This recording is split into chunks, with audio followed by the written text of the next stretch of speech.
Springs City Council, March 7th, to order. Roll call, Joe.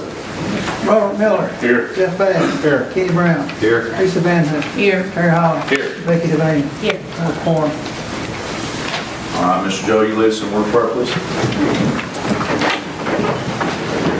Our Father, we approach thy throne of grace and we ask that you would abundantly give us wisdom as we deliberate, that we can manage the resources that you have given us in order to bring honor and glory to you, provide services for our citizens. We thank you for all that you have given us. We thank you for your holiness, your love, your discipline rising out of love. We pray that we can be worthy of your calling. We pray for our servicemen and women at home and abroad, and our police department, and the firemen and the first responders, and all that work to protect us and take care of us. We pray for the war in Ukraine and the war in Gaza and elsewhere, that your hand would be upon the various parties, that there would be peace that would be restored to those people. We ask all these things in thy Son's name. Amen. Attention, salute, pledge. I pledge allegiance to the flag of the United States of America and to the republic for which it stands, one nation, under God, indivisible, with liberty and justice for all.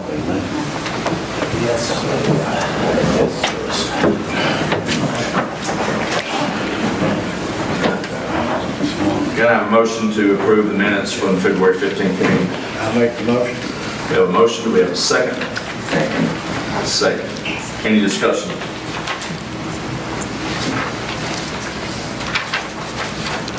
Roll call, Joe. Robert Miller. Pass. Jeff Bass. Yes. Kenny Brown. Pass. Teresa Van Hook. Yes. Terry Holland. Yes. Becky Devane. Yes. It passed 4-0-2.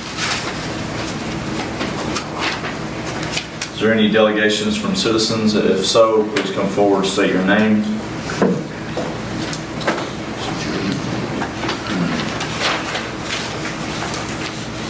Hello, my name is Julia Daniel. I live at 116 Hopper Road, and the Tri-County African American Museum is now open. It opened March the 5th from 11 to 2, and we want to make sure everybody's invited, and we're excited.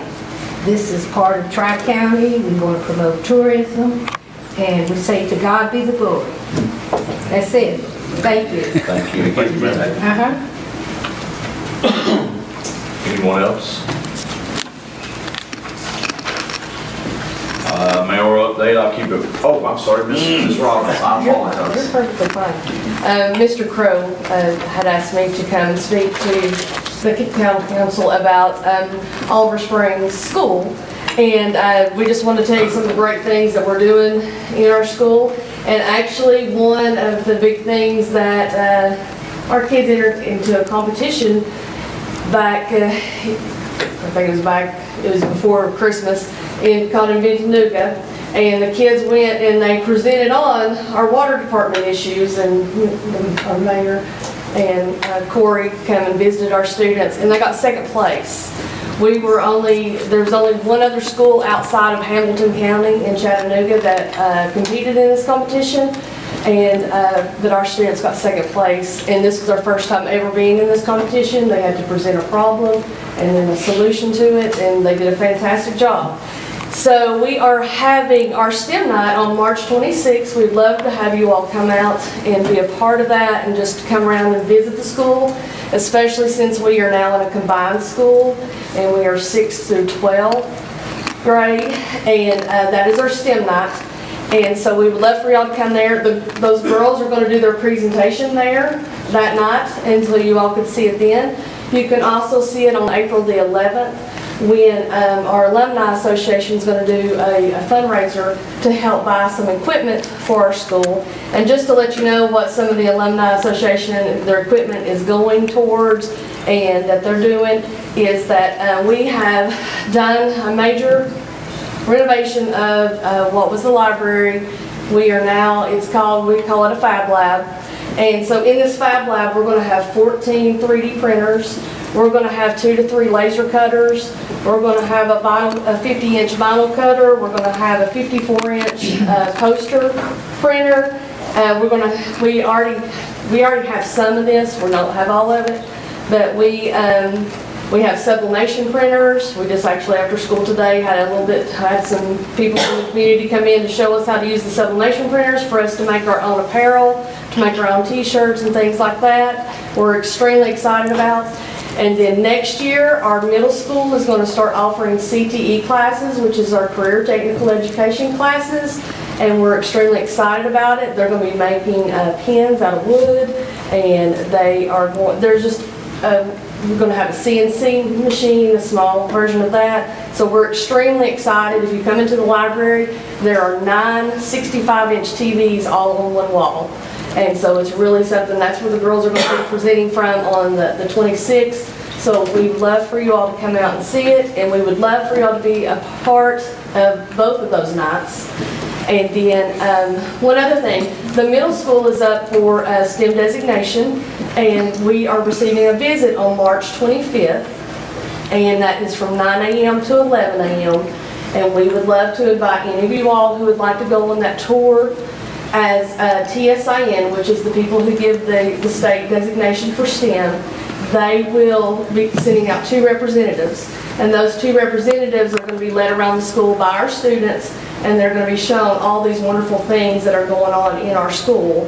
And you all are more than welcome to come and be a part of that, because we want community members, we want everyone that would come and take a part of that. So that's from 9 a.m. to 11 a.m. on March 25th. So there's a lot, so the 25th, 26th, and April the 11th, okay? What was the times of the other? The other times on March 26th will be from 5 to 7, and April the 11th is 5 to 7 also. Got a question, what's the capacity? Is it overcrowded or undercrowded or? We have room to grow. We have room to grow? Yes, Okay. yeah, our enrollment's down just slightly, but I think that we need to also begin the word out there, because we have some great things going on. We have rocket drones, and a program that the kids will be doing after school and stuff, where they're going to be racing drones, and that certification stuff will end up leading to where they can have a license when they graduate high school to be able to fly drones. That's TSSAA approved too, isn't it? It's going to be, yes. We run it just like we do football, basketball, all that. We're going to have all that. We also have esports where the kids play video games. We just, this afternoon, we actually won a game today, so we're extremely excited about that. We've had a little bit of issues with our internet, trying to get it all connected, but we got it working. And the kids, that actually shows problem-solving skills. It's actually a great job marketing thing to put on their resumes to do that. So you say as a high school? Well, this is actually, a lot of these programs, we are now, starting next year, we're going to be starting implementing several of these programs in middle school. So it's going to be 6 through 12, because our school is now a 6 through 12 school. Does that have to do with enrollment status on single A, double A, and stuff like that? Our enrollment does, yes. Will that count against us going to a double A school then? No, I mean, That don't have nothing to do with it. no. Our enrollment, right now we're single A, so that's where we're at. They still grade, what, 8 through 12? It's still 9 through 12. They consider the 9 through 12 enrollment, and then the 6 through 8 enrollment it's still separate as far as enrollment goes. I know we've been on the borderline somewhere, but at that 500 enrollment, or a little higher, and then after school starts, it drops, so to speak. Right. Yes, but I'm glad to see the new school. I hadn't got a chance to do what you were talking about, and I'm going to write it down and try that to you. Well, we would love to have it. Is there any other, through you, when you're going to tear the old one down? I know that they're taking bids to be tore down. I don't know anything other than They're not that. going to save any of it, machine shop? The only thing that they may say would be the cafeteria, but I'm not 100% on that either, so. How did you want your name for the minutes? Eva Robbins. I'm sorry, I didn't ask my name. did I? So to answer your question, it should be going out for bid this week or next week. That's the goal. Yes, and they're gonna, and it will be torn down. Yes, yeah. So, Thank you, I appreciate you. thank you, Ms. All Eva. right. And just to piggyback off what she was saying, like our school, it's incredible what is going on at OS Academy. And not just because I'm an OS homer, but if you look at what our kids are doing, the programs, the investment, Steve Smith and Snooky and others, I say Snooky, Miss P, Miss Patterson, I mean no disrespect to calling her Snooky, that's what I'm knowing her. Anyways, I mean just phenomenal. And can't say enough good about what's going on right behind us. So it's a school that we can be proud of, and the Alumni Association, those kids are doing phenomenal, just like the Invent Anuga that me and Corey had a chance to participate in. That was phenomenal. So, all right, Mr. Crow. My name is Cecil Crow. I live at 720 Darty Road here in Oliver Springs. We're having an issue with TDOT out in the Morgan County area. When the Improve Act was passed, there were quite a few roads that were included in that Improve Act that they would be expanded. And Highway 62 was one of those roads. And that there was a commitment that they would 4-lane all the way to Wartburg. In their 10-year plan that I looked at last week, that was not in there. Now, they agreed to do those improvements over a 20-year time span. Well, that was 2017. It's 2024, and the 10-year plan is 2034, and it's not even on their plan. So the people in Coalfield, and I own some property out there, are in the process of getting petitions. I did talk to Ed Butler, and he's been pushing TDOT with no success. I talked to Brian Langley, which is the county mayor, and he's pushed it, and there's been no results from that. Now, what Ed Butler asked me to do is to go ahead and start petitions, and I've got those petitions started in Morgan County. But then also affects Oliver Springs because you have a section of 62 that comes in to our intersection, and that intersection is a really bad intersection. So what I'd like for the town to do, if they could, support that. Absolutely, and I agree 100%. I know we have a resolution that we're going to pass tonight in support of, and Representative Ed Butler is one of 2 of our representatives, and I speak with Ed frequently, and when I say he took TDOT to task, he took them to task a couple weeks ago over this issue. I mean, that stretch of highway per capita is one of the deadliest in the state. From Pettit Lane into Morgan County, there's not been one fatality in the last 5 years. I think it's like, but from Pettit Lane to this red light, staggering the number of fatalities just in the last 12, 18 months.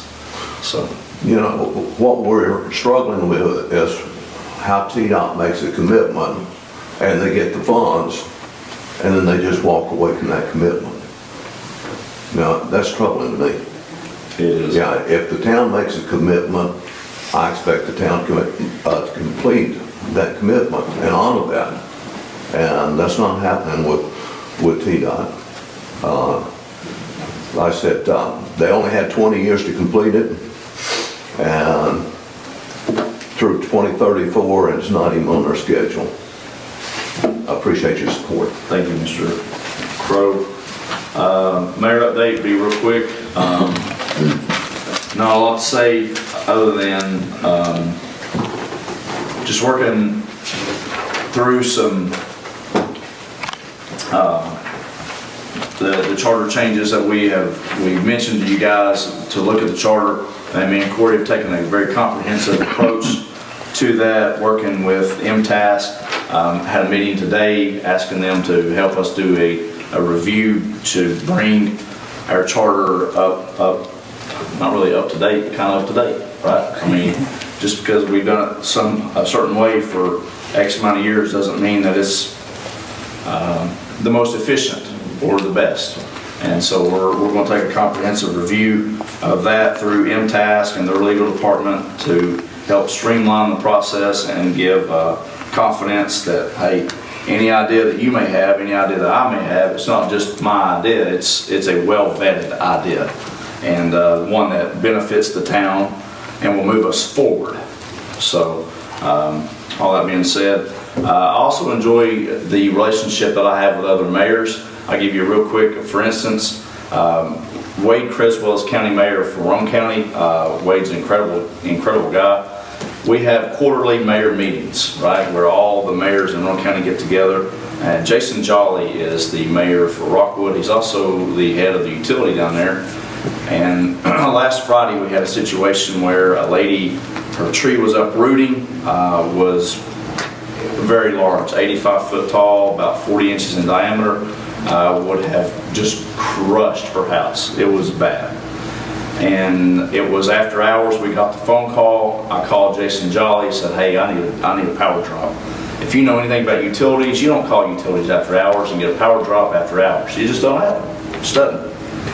But you know what? Because of those mayor meetings and the fact that, you know, I try very hard to network with other mayors and county mayors, and it's not just all about OS, it's about building a coalition, right? That's what government's supposed to do. And made a phone call, got it disconnected, got the tree down, super thankful lady. You know, didn't have to worry about any more storms. We worked through the rain, we got it done.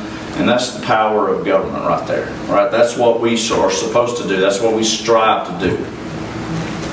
It's connect, be relational, solve problems. Forward.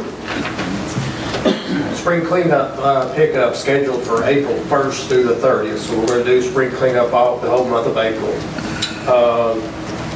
The posted open positions, town of Oliver Springs, have 7 positions. We received over 25 applications, resumes from highly qualified candidates. So I'm looking to start interviews March 13th through the 22nd. We're still accepting applications. You can see Wendy or myself here at City Hall to get those, or you can go online. Street Department update from February 21st through March the 6th. Potholes patch on State Road 5, City Streets 9. Paving has been completed on Tri-County Boulevard, Kingston Avenue, and Green Street. Remaining paving in patchwork areas, Second Norway and Breeden Lane. Your first handout that you have, House Bill 1127, Senate Bill 1131.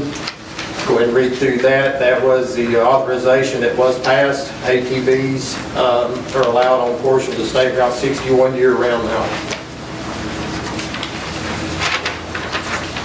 Again, your charter municipal code changes. I've received a few suggestions from council.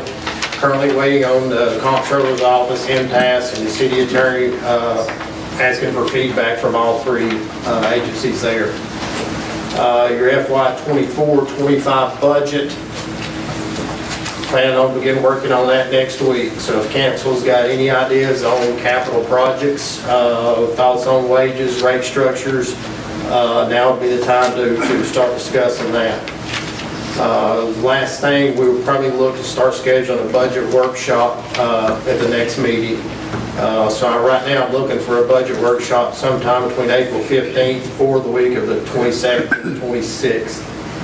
And that's, like I said, we'll set that date at the next meeting. And that's all I have. Thank you, Corey. Mr. Miller. Yeah, I got a few.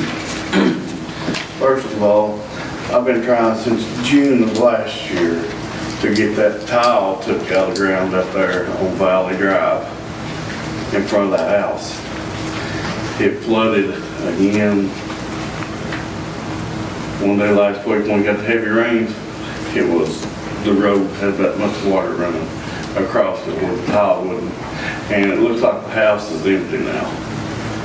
There's a for sale sign in the yard, and it looks like everything's been cleaned up around it, so. Is that where the 6-inch PVC pipe? It is. 6 inch, yeah. But it creates a mess every time it rains. Okay. And I got a question on these positions you all have created.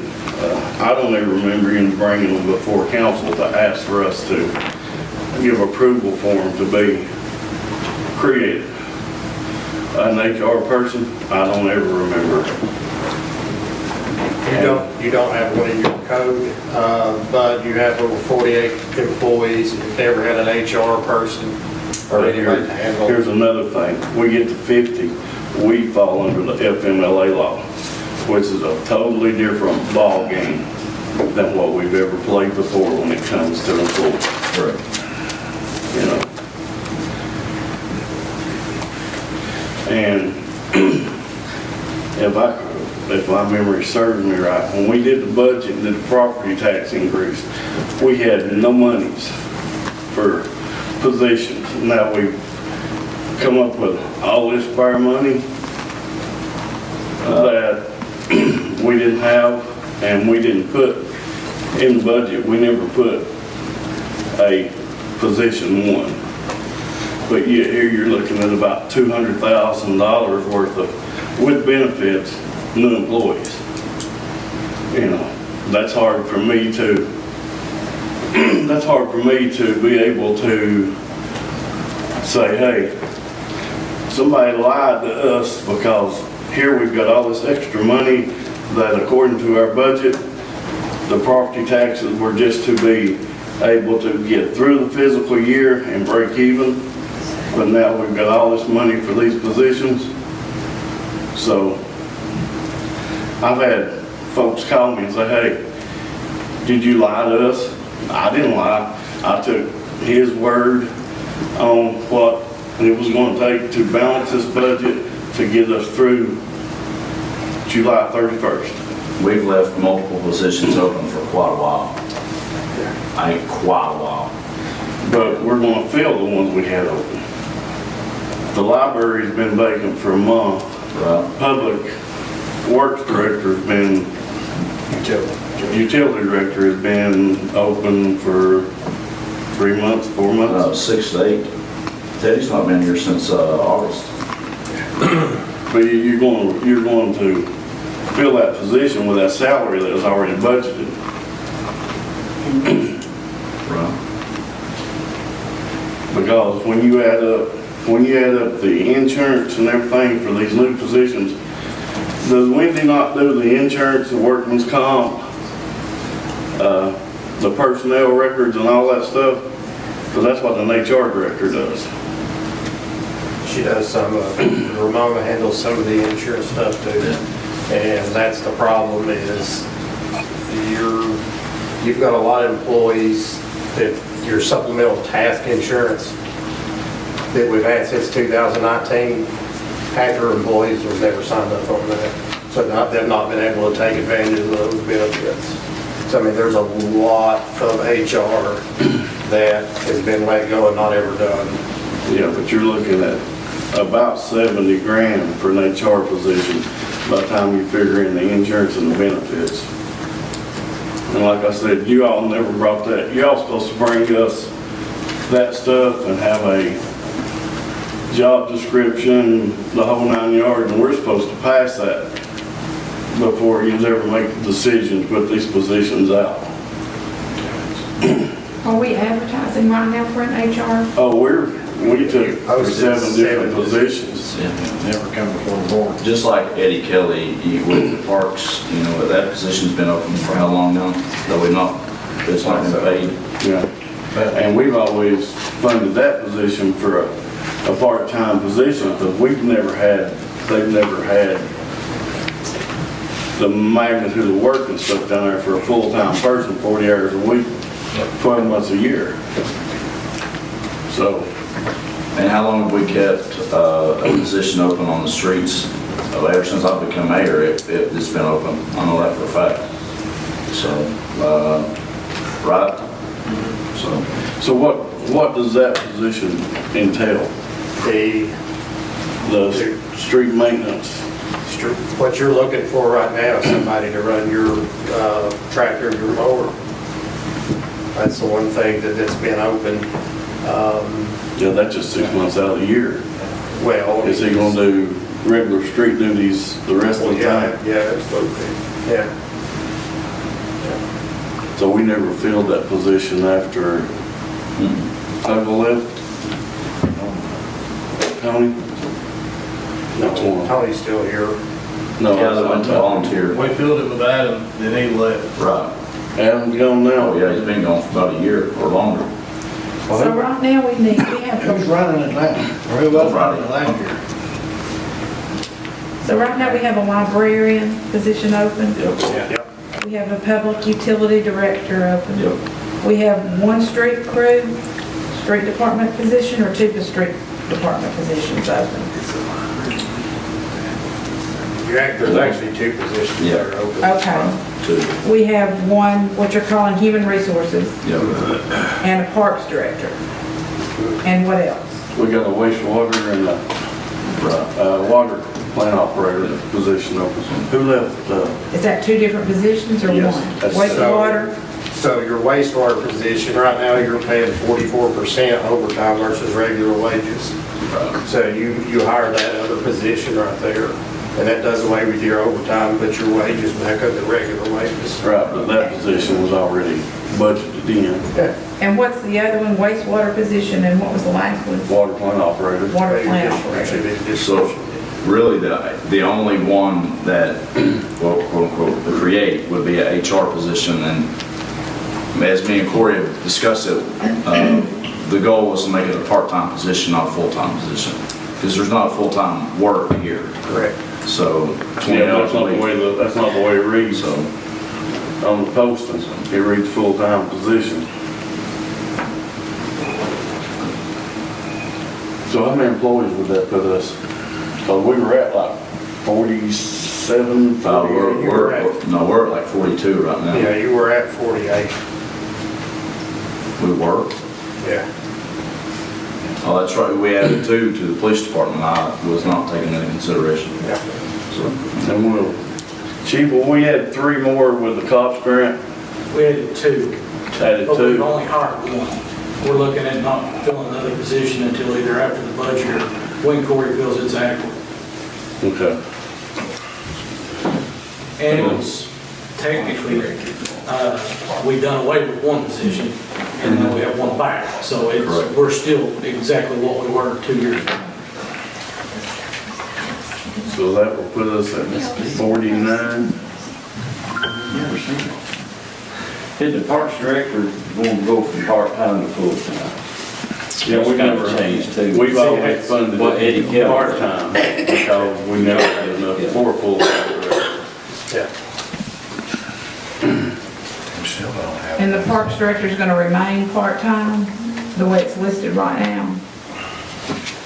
No, right now it's listed as full. Oh, right now it's listed Gonna be a as full-time. full-time position now. So during your summer months, obviously, they would work at the park. Your winter months, they would work at the street department. So there's that second position that we were talking about, the street department. So it'll be a street/parks. Yes. Yep. They don't need to be a director, just need to be a worker.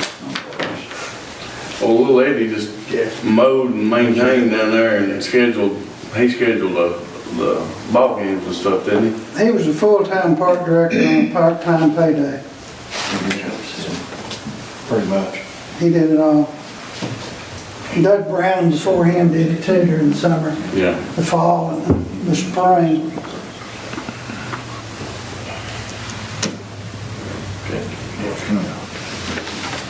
Anything else, Mr. Miller?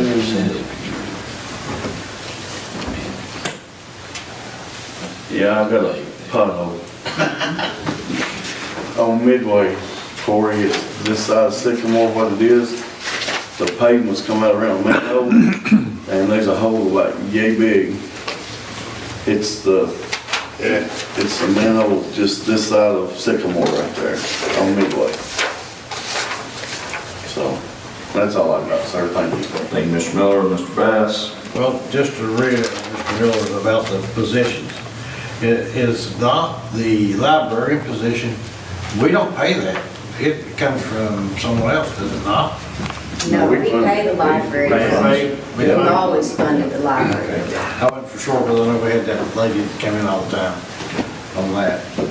But also, in the same sense, that could be money going to the ARPA account to get it caught up before we get caught with our pants down. Right.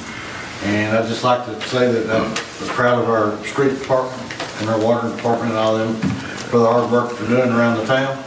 Keeping it looking nice and pretty and cleaning out the ditches and keeping everything looking pretty. And hopefully by summertime, we'll have most of the ditches cleaned out and ready to go. So we don't have to worry about water runoff. That's all I have. Thank you, Mr. Bass. Mr. Brown?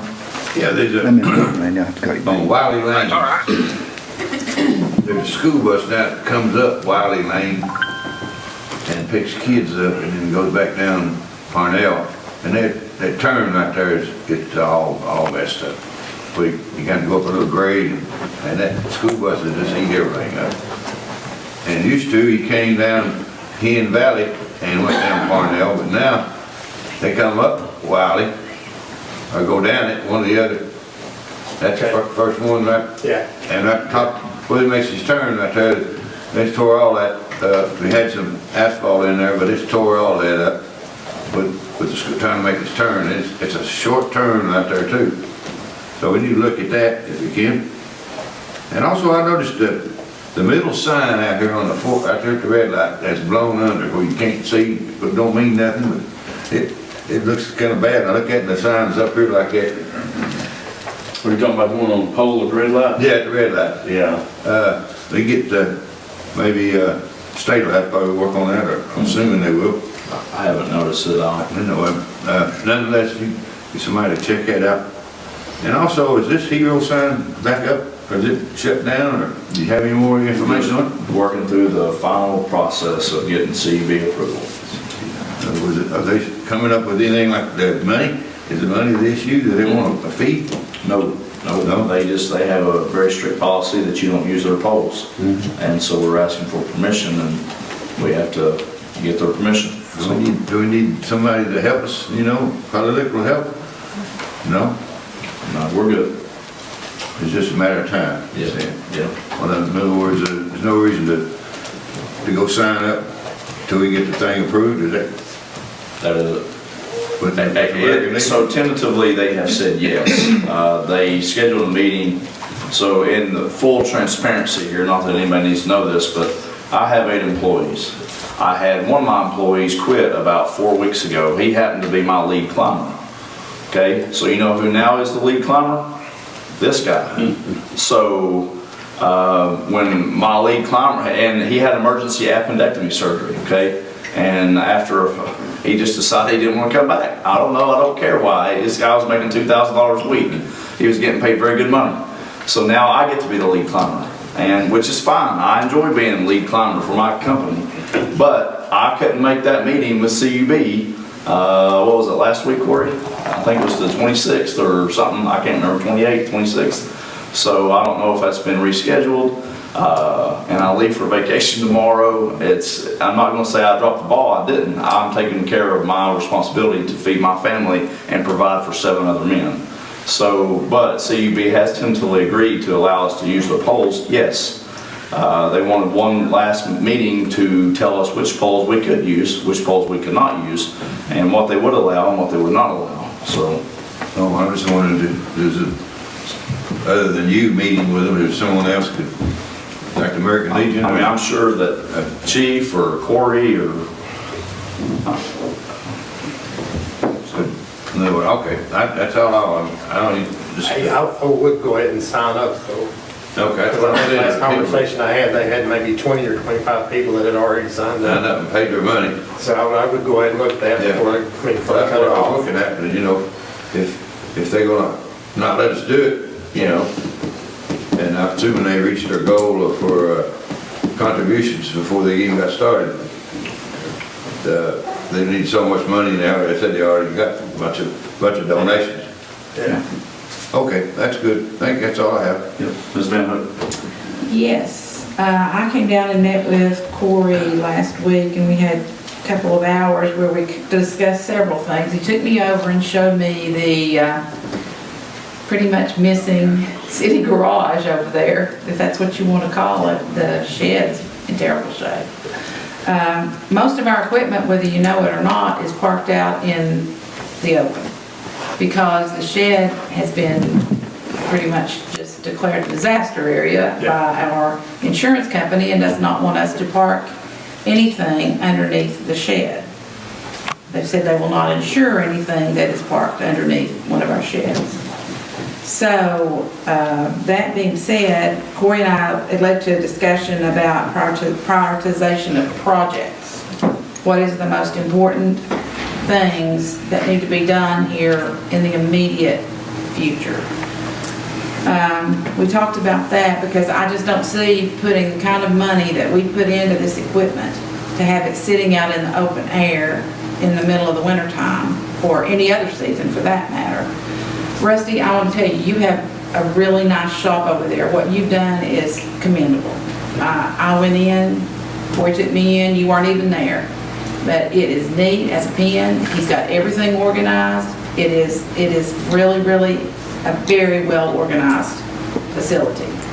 I did not get to go into the water and the sewer areas because he didn't have the right key at the moment. But I just want to say, we really need to prioritize what needs to be done here. A second concern I have, and I know that others have it as well, is cash reserves. Corey and I discussed that. That's not news to him. According to, is it MTAS, or the comptroller, maybe it's the comptroller that tells you how much reserves we should have? Our auditor has always suggested that we have 1/3 of our budget. 1/3 of our budget. In reserves. And we have $50,000 is my understanding, in a CD. Yes. And our budget this year was how much, Corey? 2.9? Is it 2.9? It's over $2 million, it's about $2.9 million. Well, $50,000 is not going to cut it, guys. I mean, if we were to have a significant, unfortunate event of any sort, we're in trouble as a town. We cannot weather anything significant. I mean, I hate to be the bearer of bad news, but that's just the way the chips fall at the moment. I looked at that garage and I thought, we're spending all this money to have all this equipment, which we need, which is justifiable, but we're not taking good care of it. And I thought, to me, looking at the coming plans for next year's budget, we need to do some prioritization here. Not tonight necessarily, but I want council to be thinking about that. What you see when you look around that needs to be done. We've tried to do the best we can by our employees. We've tried to incrementally give raises. We couldn't do it for everybody at the same time, but we have tried to do the right thing by everybody in as much as we could. We tried to do that. I know Corey expressed to me his concern about safety here at City Hall. Well, you know, I needed to know that. I did not realize he had concerns about 2 or 3 things that I won't say on camera, but they were legitimate concerns. And I also want to see some budget amendments. The reason I want to see budget amendments is because I want to see where we were over, where we were under. I want to know where we stand because we're going to eventually see that anyway when it comes to doing next year's budget. But I want to see budget amendments hopefully at the next meeting, just because I want to know where we were good, where we were off. And we need those to be able to begin to look at and prioritize how we are going to spend what money we have. And I thank you for the time you gave me. And to piggyback off of the garage, Mr. Brown and myself, more Mr. Brown than me, 2 years prior to me becoming mayor, try to get the previous mayor and city manager to address the issue with no luck. And Corey can tell you, I've talked about it till I'm blue in the face about fixing the problem over there. I ain't got I'm not gonna say I have a solution to the problem because I don't, but I digress. Mr. Holland? Well, it's kind of the first I've heard of it too. What is your plan with the garage? My plan was this, one bay at a time, just like a pole barn. Like I built a pole barn and I've done it in 3 stages. You can do $10,000 here, you can do $10,000 there, and $10,000 later, you have a pole barn. That was my solution. Corey? This kind of leads me back to the past 6 months that we've been working with Brian in Performance Services. So a lot of these projects we're talking about is included in this, in their plan. So that's on the agenda. We'll talk about that here in just a second, more in depth. But everything that we've been working on the prioritization of those projects, that's in that Performance Services plan. I think I do remember talking about that Quonset hut-like thing, Yeah. go up pretty quick or something. Yeah. Might help some of the equipment anyway. Yeah. Anything else? I guess to be clear, we're taking applications still and everything for the Yeah. public, Yeah, I want mean, to apply. yeah, we're still taking applications for everything, but I mean, you're realistically not filling everything until maybe the next budget cycle to you, unless you just find what you want, that right person. Yeah. That's all. Thank you, Mr. Holland. Mr. Van? I don't think I have anything this time. Mr. Mayor, I've got a thought or two. You mentioned the previous administration, and that was several years ago, but my recollection is from Varn. Right before COVID, we had a bid of $70,000, didn't we, Robert? Yeah. And Build that barn back. Yeah, to build that back. And as I recall, one of the guys died and one of the guys moved away, and then COVID hit and the bid went out the window. So the prior administration had a plan that got disrupted by COVID. Now, looking at revenues, if we have 7 unfilled positions, that would be several $1,000s in revenue. And my first initial thought had been to use that money to calculate how much we could bid and get done on the garage and divide the cost between the water department and general fund, because both water department and general fund probably use the garage. But the mayor had an interesting idea of concept where you build one bay at a time, or rebuild one bay at a time. And the question that I ask, if we've got 6, 7 unfilled positions, and it's been unfilled for a year, that ought to be $100,000. Right there's half the money, possibly, to rebuild the garage, get a good start on it, have 2 or 3 bays. Because we have spent $100,000 for a paving machine, and it's got to be out in the open. We spent $5,000, $4,000 for a blade to scrape snow. That's got to be in the open. And all the other equipment, and I just don't see spending that kind of money. And although I don't have voting council and can't make a motion, I can't see creating new positions where we need to prioritize and have the garage redone right quick, and need to have cash reserves built up in the general fund. And let's see, I guess that was the 3 city garage and prioritizing equipment and the cash reserves. So, you know, y'all could make a motion to investigate taking the unbudgeted or the budgeted salaries and have an amendment and move that into capital outlay and start working on the garage. Because the next concern is if the insurance company won't insure it, if it's sitting under the garage, you know, that doesn't make sense. We're paying insurance and not getting the benefit of insurance. We've got the solution in front of us. Now, of course, that's going to eliminate some positions. I kind of feel like we need 3 more street people to work the paving machine that we spent $100,000 for and do a lot of the other work. And, you know, it's like my wife said, we need to prioritize. And maybe they need to have a workshop to look at all the capital projects, because the mayor's got his idea of all these new employees and the charter changes, and that's all well and good. But quite candidly, if he didn't have votes on council, that won't fly. Teresa had mentioned the garage and the other items. If she didn't have votes on council, that won't fly.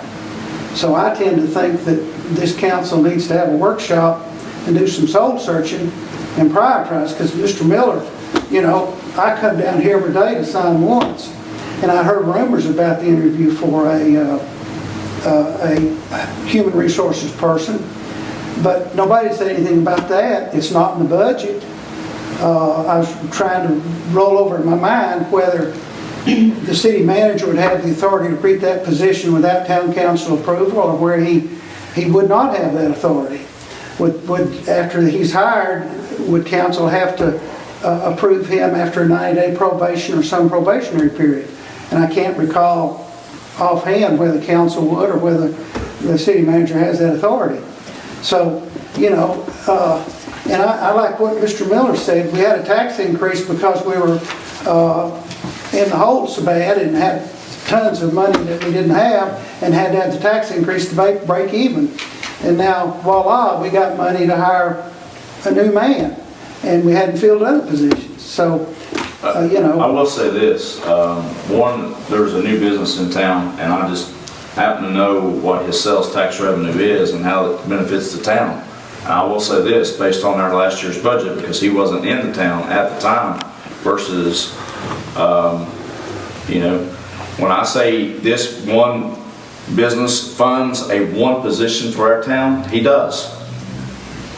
So, you know, I understand budgets, and I understand, you know, allocating funds, and I also understand when businesses come into town that was not part of a budget process, and they bring $50,000 to $75,000 worth of tax revenue into our town, that gives you the ability to go and hire somebody.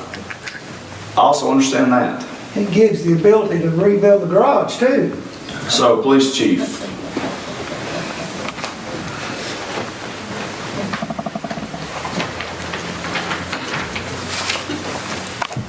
Just a quick few updates on some projects. I know you know that we put on the enhanced handgun permit every quarter. We've had to set our March filled up in 3 days.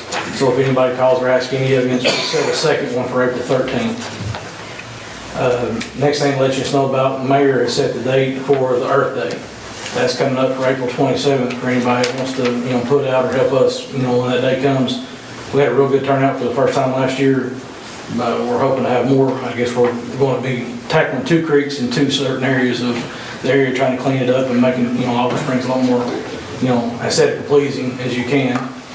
And then we have set our 3rd annual Crafts and Car Show for May 25th at Beach Park again. What's the hours gonna be on that day? Do what, sir? What's the hours gonna be on? 9 to 1. We done the first one from 9 to 4. That was too long. We done last year 9 to 2. And most of the car people were ready to leave about 1, so we've moved it to 9 to 1 is about what everybody could bear for it.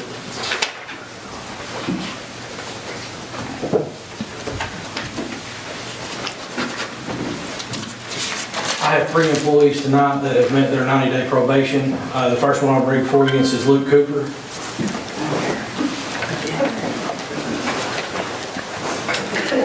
Mr. Cooper was a rehire, and he has now served his 90-day probation. And I bring it for y'all if y'all have any questions. I'm making a motion. Oh, yeah.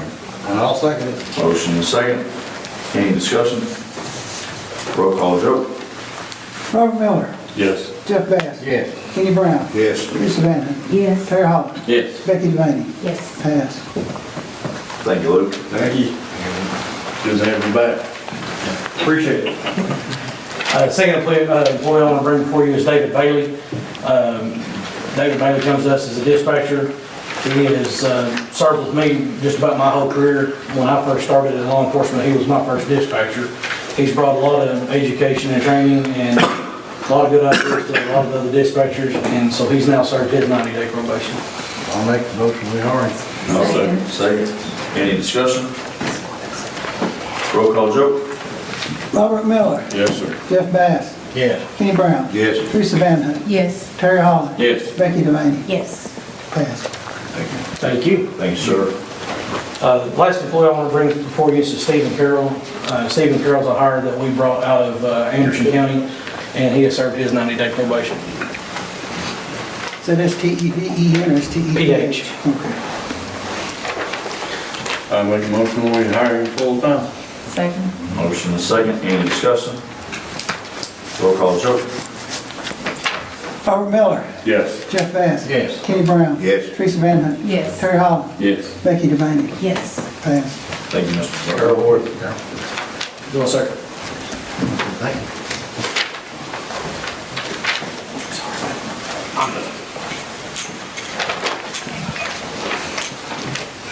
So tonight I get to bring for you guys something that we don't get to do very often. Oftentimes you see EMS, you see the fire department, excuse me, you see the fire department and you see the police department respond to calls together. Each one of us have our own set of disciplines. Each one of us have our own set of jobs. But at the end, all of us are there for the well-being and the safety of the citizens that we protect.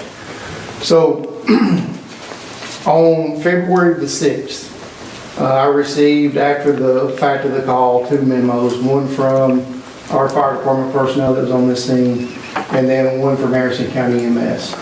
So I'll read you guys what happened on this call. February 6th, Engine 2 responded to assist Harrison County EMS on a possible laceration. Engine 2 arrived on scene while an officer was applying a cat tourniquet to the patient's arm, where there was a significant amount of blood loss. We're thankful for this officer's actions on scene that quickly helped this gentleman and want to acknowledge his contributions. The one from the paramedic that was on this call. I'm writing this letter to strongly recommend that officer be considered for a life-saving award. Through his ability to skillfully recognize a patient in distress who was suffering from an arterial bleed and accurately help the life-saving treatment by applying a tourniquet which effectively stopped the bleed. The officer's ability to recall the most important aspects of his training were pivotal in making the patient or saving the patient's life. This is a true testament to the work of the officer does for the Oliver Springs community and is prepared for any situation called upon. I have no doubt they acknowledge the officers for his actions and not only justified but essential to recognize his contribution to the community on a day-to-day basis. I'm honored to know the Oliver Springs Police Department goes above and beyond and has invested in the training skills it takes to not only uphold the law, but also save a person's life. This is from Paramedic Fontaine, that is on our Medic 4 here in town. So, the letter that I wrote, Officer Shell, I'm writing to express my sincere appreciation and commendation for the exceptional contributions and outstanding performance you have demonstrated in your role on February the 6th, 2024. Your dedication, hard work, commitment to the safety of the public has significantly contributed to the successful medical treatment of the patient.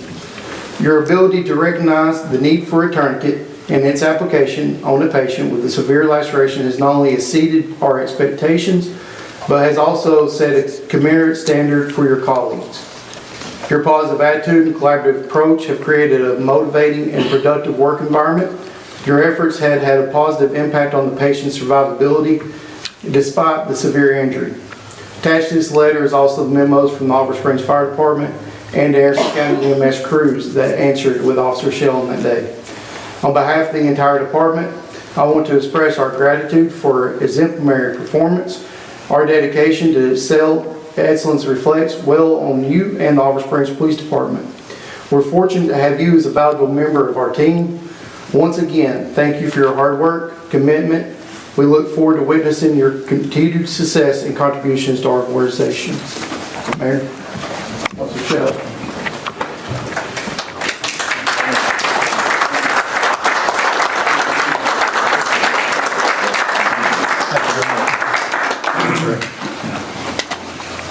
Good deal.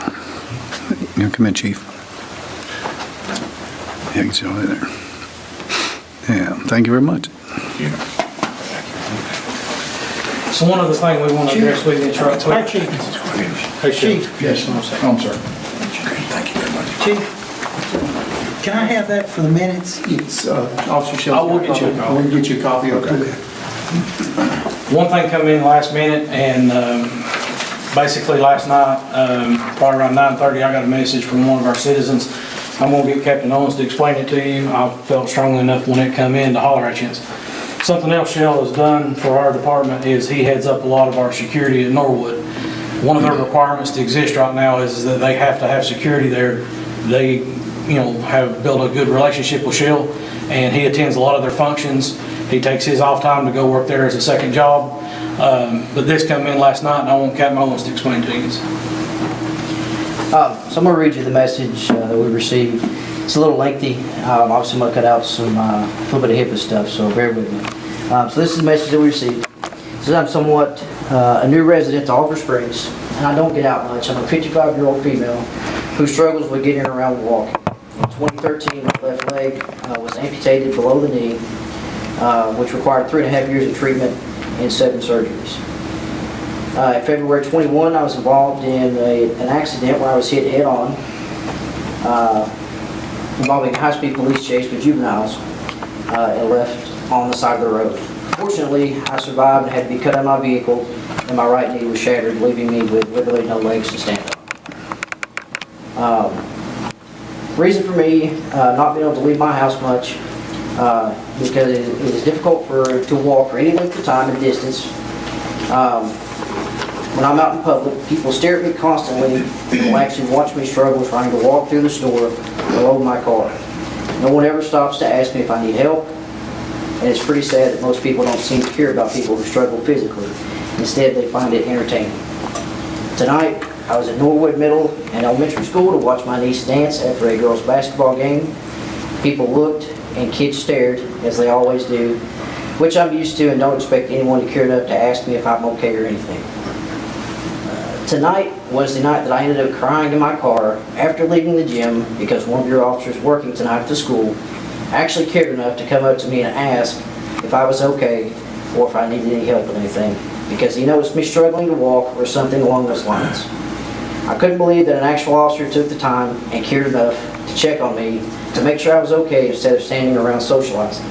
In a gym full of people and people trying to get out of the gym, this officer was the only person who actually saw me in the crowd struggling to get through to the door to leave. I didn't get his name, or let alone was able to tell him thank you from the bottom of my heart and give him a hug, because he actually gave a darn about me, a stranger he has never met or seen before a day in his life. He is the first person in almost 2 years that I've lived in Oliver Springs to take the time to check on me and make sure that I was okay. So with that, Officer Shell is always friendly with the public, and this just shows, the life-saving award and everything, how he treats the community. He, sets an example for us, follows our mission, values, and everything. The community is always first, and being involved with the community, place the community before everything. So with that, also tonight, Officer Shell is receiving a letter of commendation for his acts at the school. Thank you very much.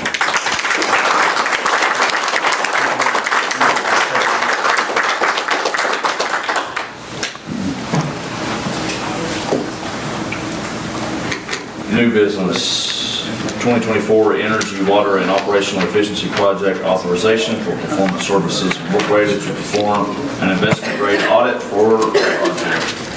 Corey. I'll ask Brian Stone with Performance Services to come up. If you have any questions for him. Well, I don't know how to follow that.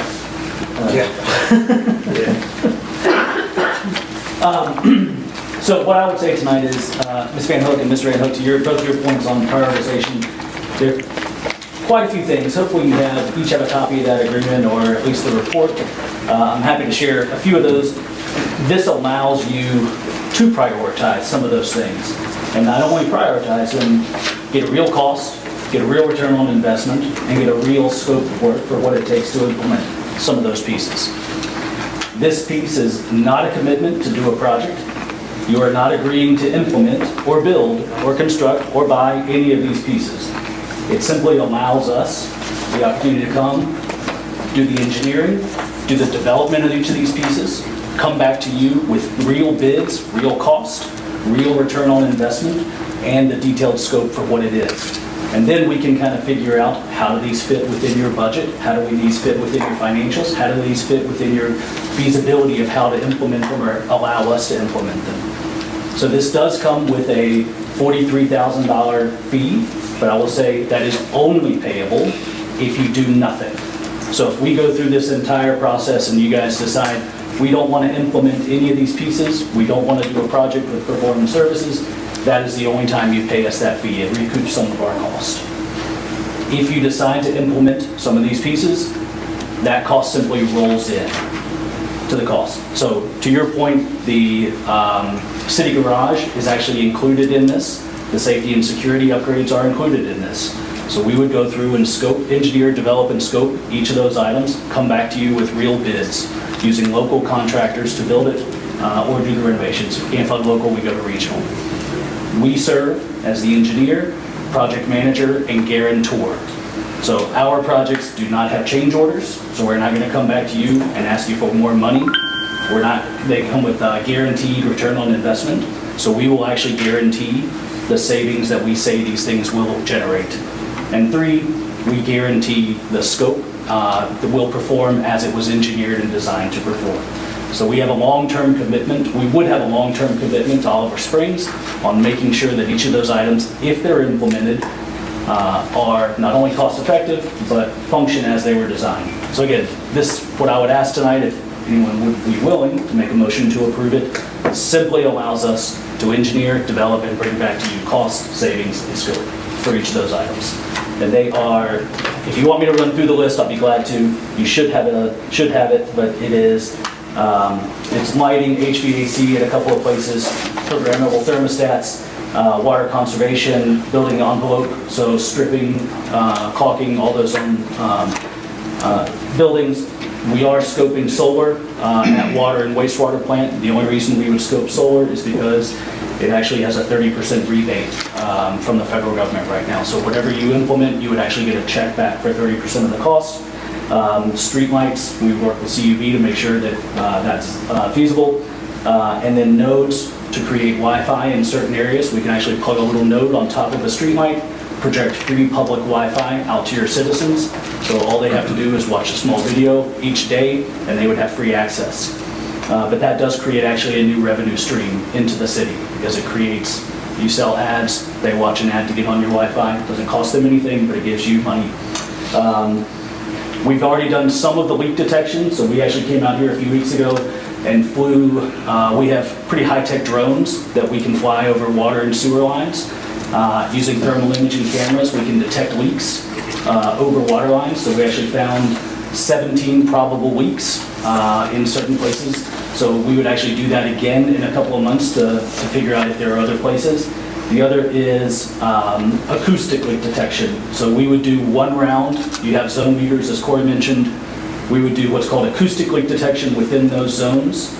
And then part of the implementation would be to provide the city with the equipment and the training to be able to do it moving forward.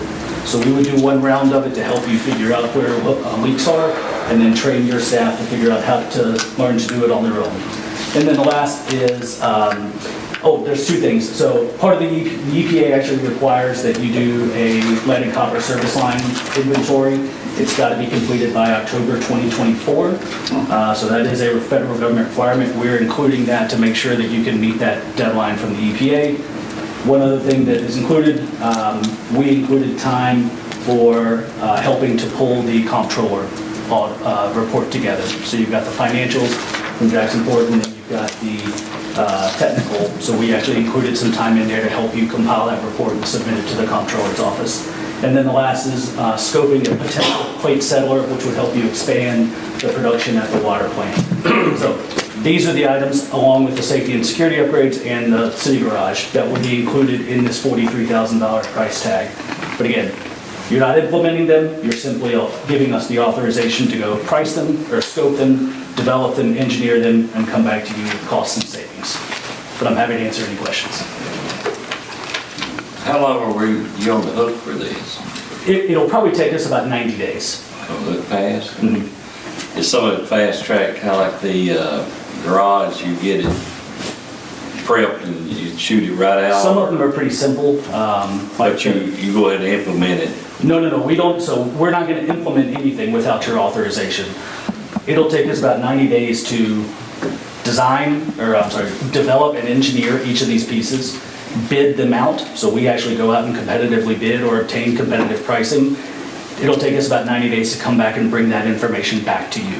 That way you can decide which pieces you like, which pieces you don't, where they fall in the priority list, and this body can decide if you want to implement any of them. But you do them all? We would do them, yes, that would be part of it. We would use local contractors, so for example, on the lighting, we would hire a local electrician to come and replace all the lighting.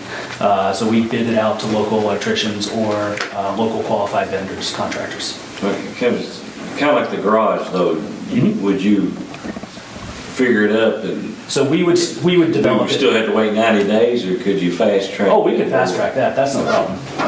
That's what I kind of. That's a pretty easy one, quite honestly. Well, is this part, got grants involved in this streetlight systems and these other systems you're talking about? So the solar is, the solar, so if you guys chose to implement solar, we would help you apply for a 30% grant. So I'll give you an example, at the water plant, it would save about $30,000 of your electric cost at the water plant. 30% of the cost of to implement it, which is probably gonna be, be about $250,000, you would actually get a check back from the federal government for a third of that, 30% of that cost. So that is a grant, it's under the Inflation Reduction Act, but we would help you apply for it and make sure you get it back. You're talking millions of dollars when it starts, the time you get all this stuff in here, right? But I do want to be clear, the reason that's such a big number, and I want to be very honest, and Corey, I hope will back me up on this, is that plate settler. That last piece, that's a $2 million scope item probably.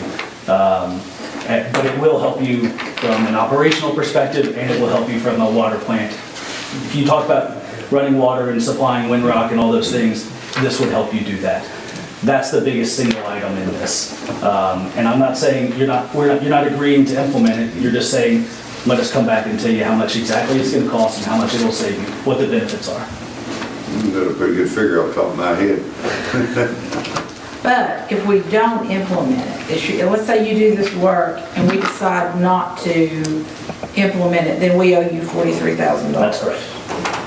But you get the information. So you get to keep the scope, you get to keep the engineering, you get to keep the bids, you get to keep, the information is yours. How much do we have to implement?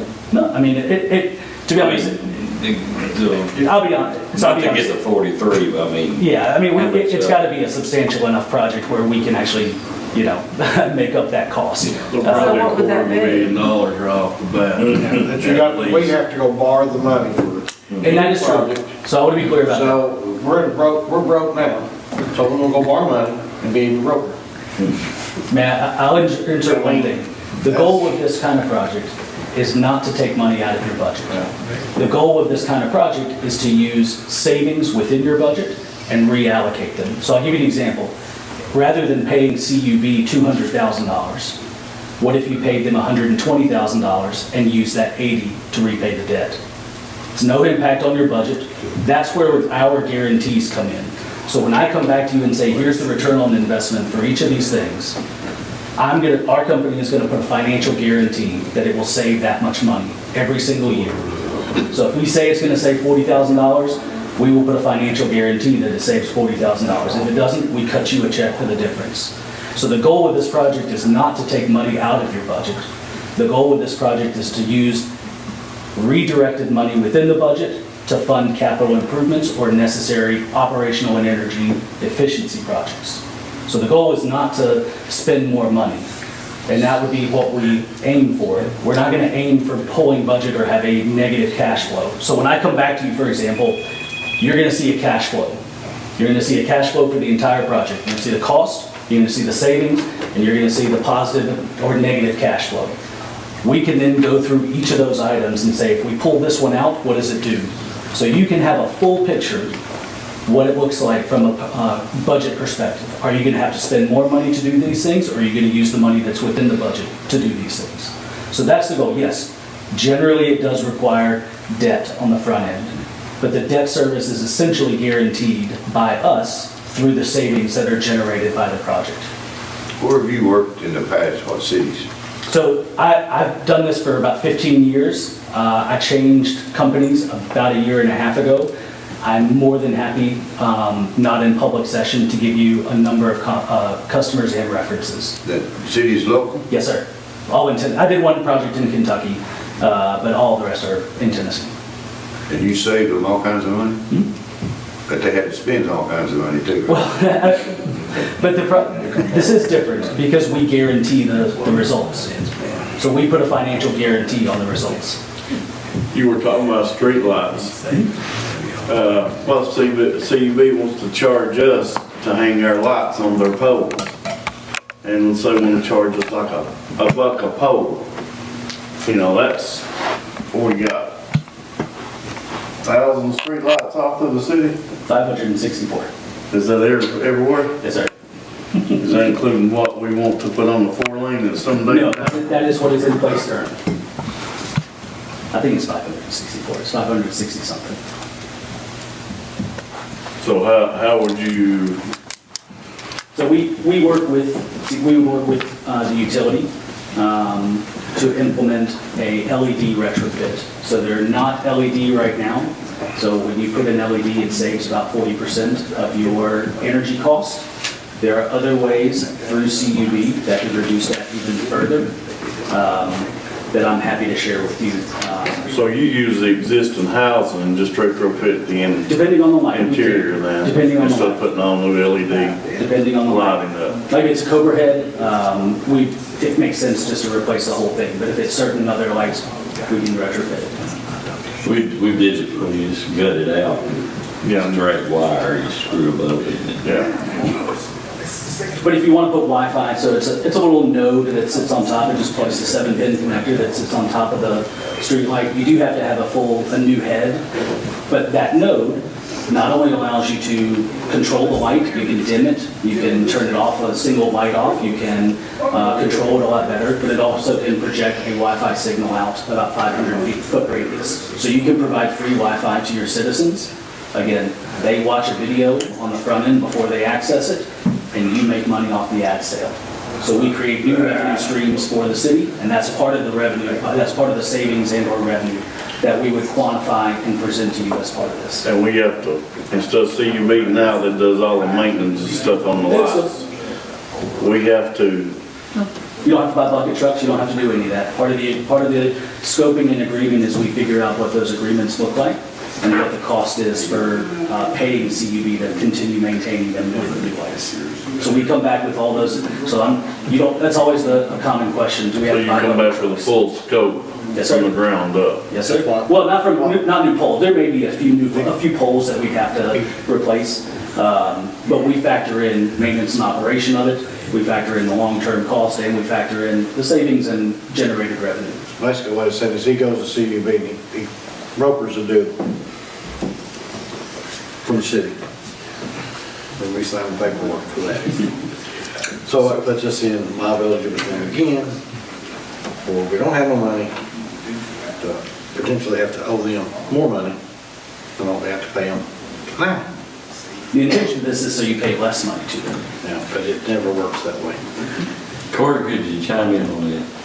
Do you have the money to kind of finagle this around? Well, yeah. We have the money. Keep in mind the whole reason we're working with Performance Services and Water Finance Exchange is the comptroller has recommended us to work with an outside agency. Performance Services and Water Finance Exchange is the one they recommended. So we've been working together on this for about 7 or 8 months. This is a lot of the projects that we're needing to do and trying to get prioritized. You just got approved through your 2024 infrastructure planning grant for $133,000. 40 of that is through agreement with feasibility study for GRW. There's almost $90,000 there that we've got to find something to do with.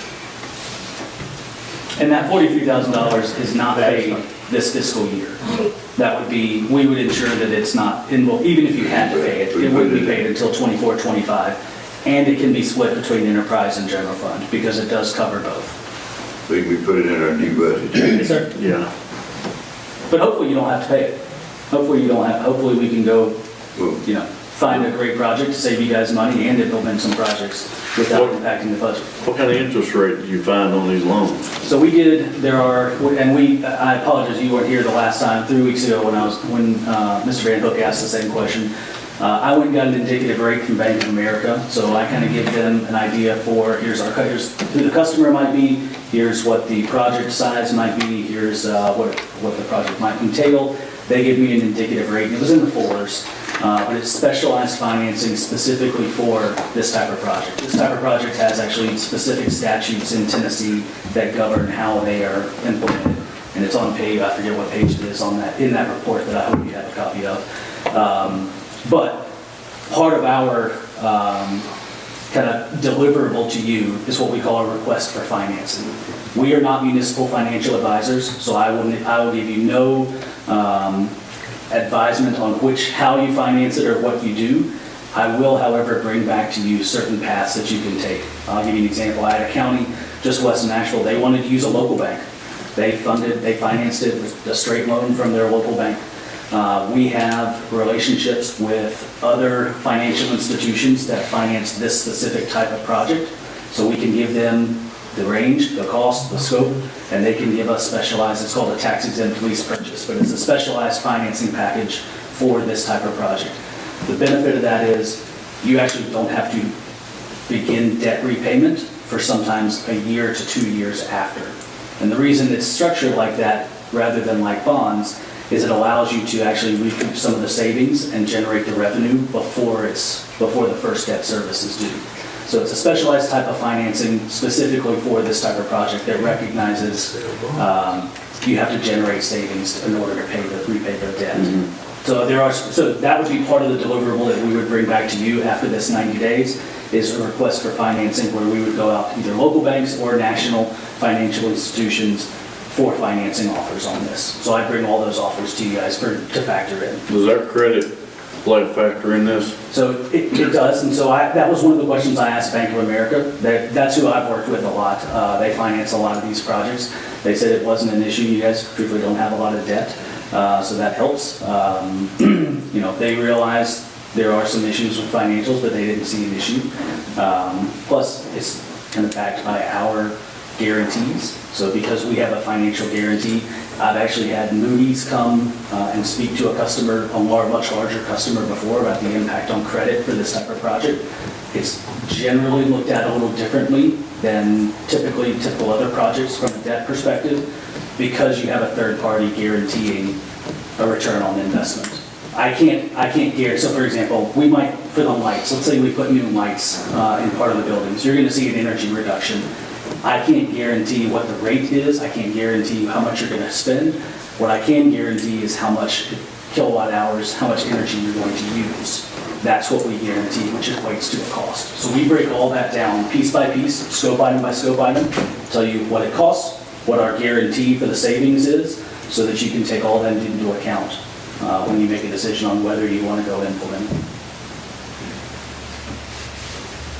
I see about 15 or 18 items here. How many would we have to actually agree for you to do to suffice the 43,000, I guess? I don't know. Some of them feel like I could trim off. And that's fine. But I don't know how many would we have to do. Typically our project sizes range from, I'd say 750,000 to, I've got one that's about 127 million. So it's quite a big range, but I think 750 or $1 million is about the smallest that I've ever been able to do. I mean, out of this 15 items or 18 items, would have to do 10 of them? I don't know. And the only reason I say I don't know is because I can't give you breakdown of cost at this point. That's what this next phase actually shows. You'd have to go up. What is the term of the loan? 10 years, 20 years? It's a max of 20 years in Tennessee by statute. Is there, do you have a feel for the average term of, say, 5, 10, 15, 20 years? It ranges, every project I've ever done, the lowest I've ever seen was 7.5. But I have had 20-year projects before. What I think of is we spend $2 million for phase 1. We still are short $300,000 or $200,000 for the barn repair. But if we go out 20 years, all these improvements will be worn out and we'll still be paying for them. We'll have to replace them. A lot of the, like the HVC and the lighting and all that stuff like that. Now, I disagree with that because I will say we're not going to recommend anything or implement anything that has a life expectancy less than the term of financing. That How makes can no you sense say from- that the heating and air conditioning would last 20 years? Well, I'm not. I'm saying we would not recommend a scope item if its life expectancy is longer than the term. But see, what I think of as a businessman is how long am I going to be stuck paying this loan?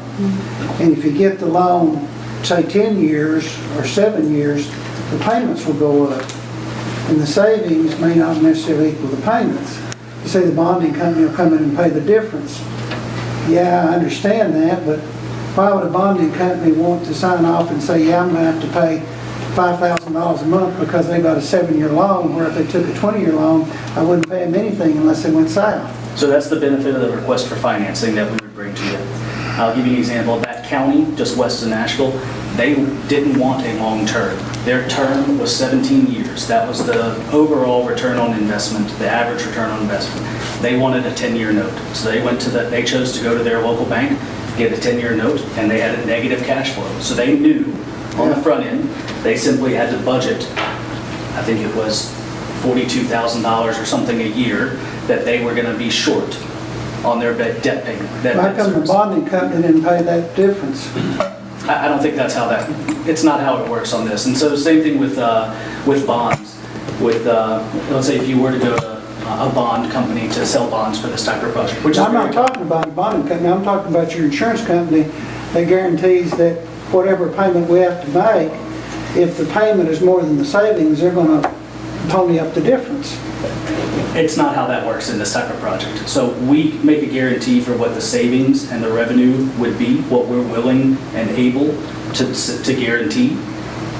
If you would like to pay, like if you want me to build in extra performance and payment bonds, I'm happy to do so, but it increases the cost of the project. But see, what I understood was that regardless of the length of the loan, that the bonding company would make sure that we didn't lose money. And now I'm understanding that the bonding company will set standards as to how much they will pay, because we could purposely choose a short loan, say a 5-year loan, where we owe $20,000 a month or $100,000 a month, and we're only getting $20,000 in savings, the bonding company makes up the difference. It'd be foolish to commit to a contract like that. So when you get the details from the request for financing, this body can weigh those. That's all I would say. Yeah, but we're $43,000 down. So if we say no, because we don't want to spend a lot of, we don't want to take that risk. If you want to prioritize your projects, which I heard you talk about an hour ago, how are you going to do that without cost, without return on investment? If you can do that for $43,000 as part of the city, please, you don't need more. Well, $43,000 will pay for probably a third to 25% of a new building. I'm not arguing with you, because I'm 71 and I don't have vote on council, but I hate the thought of council voting for a 20-year loan. You're not voting for a 20-year loan right now. Yeah, but to get it down where we can make the payments.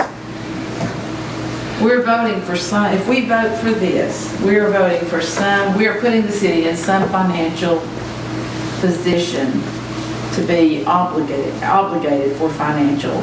The only thing you are obligating the town of Oliver Springs is $43,000 if you choose not to implement a project. That's the only thing that you're authorizing or you're obligating the town of Oliver Springs to right now. That's it. I think, if you figure all these things, we're still getting $43,000 worth of engineering out of the deal. Oh, you're getting a lot more than It's that. only risk we're taking, Oh, you're getting a lot more than that. I guess what I'm saying. And I'll give you an example. It cost me $7,000 to bring our drone pilot here 3 weeks ago. She was in Livingston. We were doing a project in Livingston. She came to fly water and sewer lines. She had an extra 2 days, and I asked Corey, I said, I'll bring her here at risk. She's already here. It's gonna cost me less than bringing her out here again in a month. I'll bring her out here. So she spent 2 days here in Oliver Springs flying water lines in 3 different zones. 3 different zones. So we have that information now. Second, I'll tell you, the acoustic leak detection, that'll be part of it. That's another several $1,000s.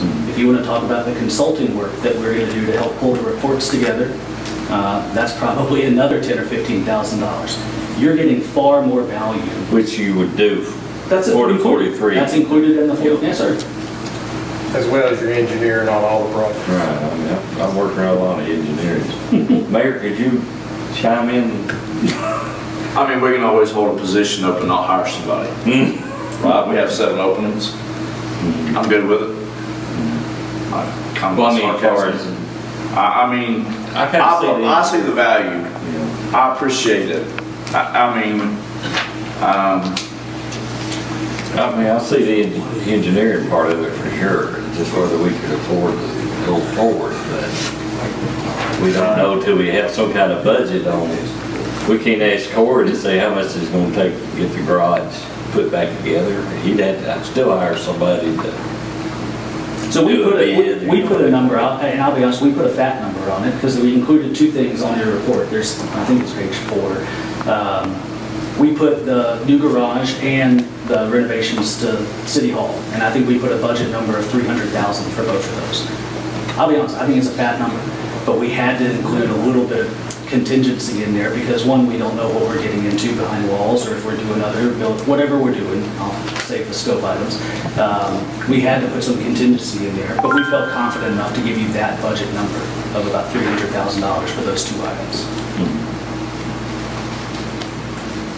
I have seen GRW, which has been our main engineer for the last, well, I've been on council 18 years. They've probably been with us almost every bit of that, and I've seen what they get for some of the jobs they engineer for us. And that $43,000, if we choose not to do none of the scope of the work, that $43,000 would be about 1/4 of what GRW would charge us to do So the layout for this. I'll be completely honest. When we went through this, we look at it and say, what is our budget to go through this? It was about an $85,000 budget that we thought. When we come to you, I'm not going to charge you $85,000. First of all, because I know the financial situation of Oliver Springs. I'm trying to figure out where's the fine line between where's enough skin in the game for Oliver Springs and what's a reasonable cost for us to charge. So that $43,000 is not going to cover our cost, but it's a risk that I'm willing to take based on what I think we can provide, what I think we can deliver from a benefit perspective on a project. Terry's idea was a good idea, committing $43,000 to get all the engineering. But taking that one step forward, say we do that, and 90 days later we get the engineering report. We have a choice. We have a $43,000 engineering report we can frame and hang on the wall and enjoy, or we got a $43,000 engineering report that we commit hundreds of thousands of dollars to implement. If we're not willing to implement the report, we can implement it through them or we can implement it on our own. If we're not willing to implement it at least on our own, then we'd have no business spending $43,000. Because the $43,000 shall result in a cost estimate for the garage and for the city hall and these other places. But what do you do with it? Will the 2024-25 budget have $200,000 that the Tooth Fairy has given us to do all this work? You know, our mayor talked about the new business comes into town. If I had half of what everybody promised to pay me in my law practice, I could retire at 50, you know. And I certainly wish businesses to prosper. But people have promised to pay and they haven't delivered. And I understand businesses can prosper, I can understand business cannot prosper and so forth like that, you can't read the future. But again, if we vote to get the $43,000 study and choose not to do anything through them, then we're gonna have to spend some money to use the material we gather. And if you're not willing to spend the money in the next fiscal year, not willing to budget for the money, not willing to cut positions or have a tax increase, then don't do it. Well, I think you also have to consider that those numbers, whatever numbers he gives us, whatever information he provides is going to be current information. The longer you get away from the date that he provides it, those numbers are going to change. Yeah. And I would say, we guarantee them, so we'll hold our costs for at least, the most I've done it in recent is about 60 days. So we'll hold costs and guarantee them for 60 Well, days. see, either way, whether your company does it or our company does it, in October or November, this council's gonna have to borrow $1 million.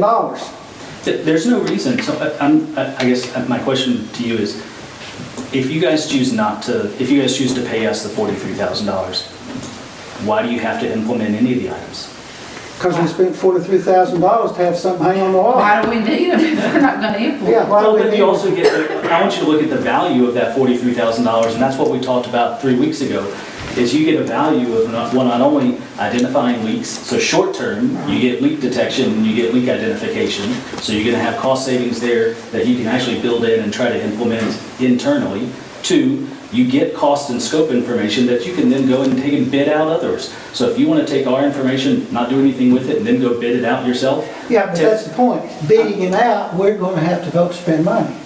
I'm saying, you can choose to take that scope. The scope may not change. The cost will, but you can take that scope and do it in 6 months or 12 months or whatever it is. Well, you and I aren't seeing eye to eye on this part of the discussion. What I'm saying is that regardless of whether your company does the work or this council chooses to implement the work on its own bids, this council's gonna have to vote to spend money or borrow money. Because it's gotta be funded whether you all do it or whether we do it. And will they want to commit for X number of years? I kind of look at it, 43,000, if we spent 13, pick 4 projects, engineer would be 13,000 apiece. Yeah. It's gotta cost 13,000 to figure 4 of the projects. Yeah. Each, I mean, you're really getting, I mean, sure, I see 4 items that really need to do. Not really maybe the CUB thing, you know, but I do see 4 things that we could do and use the engineering knowledge for the 43. If not 5, then your engineering costs go down, because now it's gonna be 8,000 for 5. The question right now is how much would we be willing to either, go into debt? How much money are we willing to borrow? Knowing and this goes back to why I want to see budget amendments. I want to know where we stand this fiscal year, because I want to know where we were over, where we were under, where we need to make adjustments. I don't have a good feel right now for where we are financially, and that matters to me. Should. And one more thing, you won't have a dollar amount on any of these projects right here until the scopes are complete. Exactly, You that's know. true. And I can deal with that, but I don't have a good feel for where we are as a city right now, is what I'm saying to you. I respect that. The only thing I would say to you is, And I'm reluctant to do anything until I'm satisfied that I know where we stand financially. that's fair. But I do want to reiterate, you're not agreeing to implement any of these. I understand what you're To borrow saying. money. I understand what you're What saying. I'm offering you and what this process is offering you is the ability to have a better insight as to what your needs are, what the return on investment would be, and what the commitment would have to be on the part of Oliver Springs, so that you can take that into next year's budget and really use it to see where you are financially.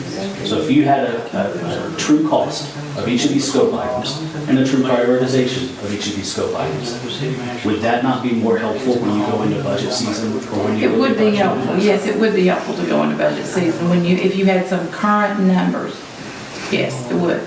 So if you, and I'll be honest, I can walk away tonight and never come back. I'm not happy to do that, but I would if you guys chose that path.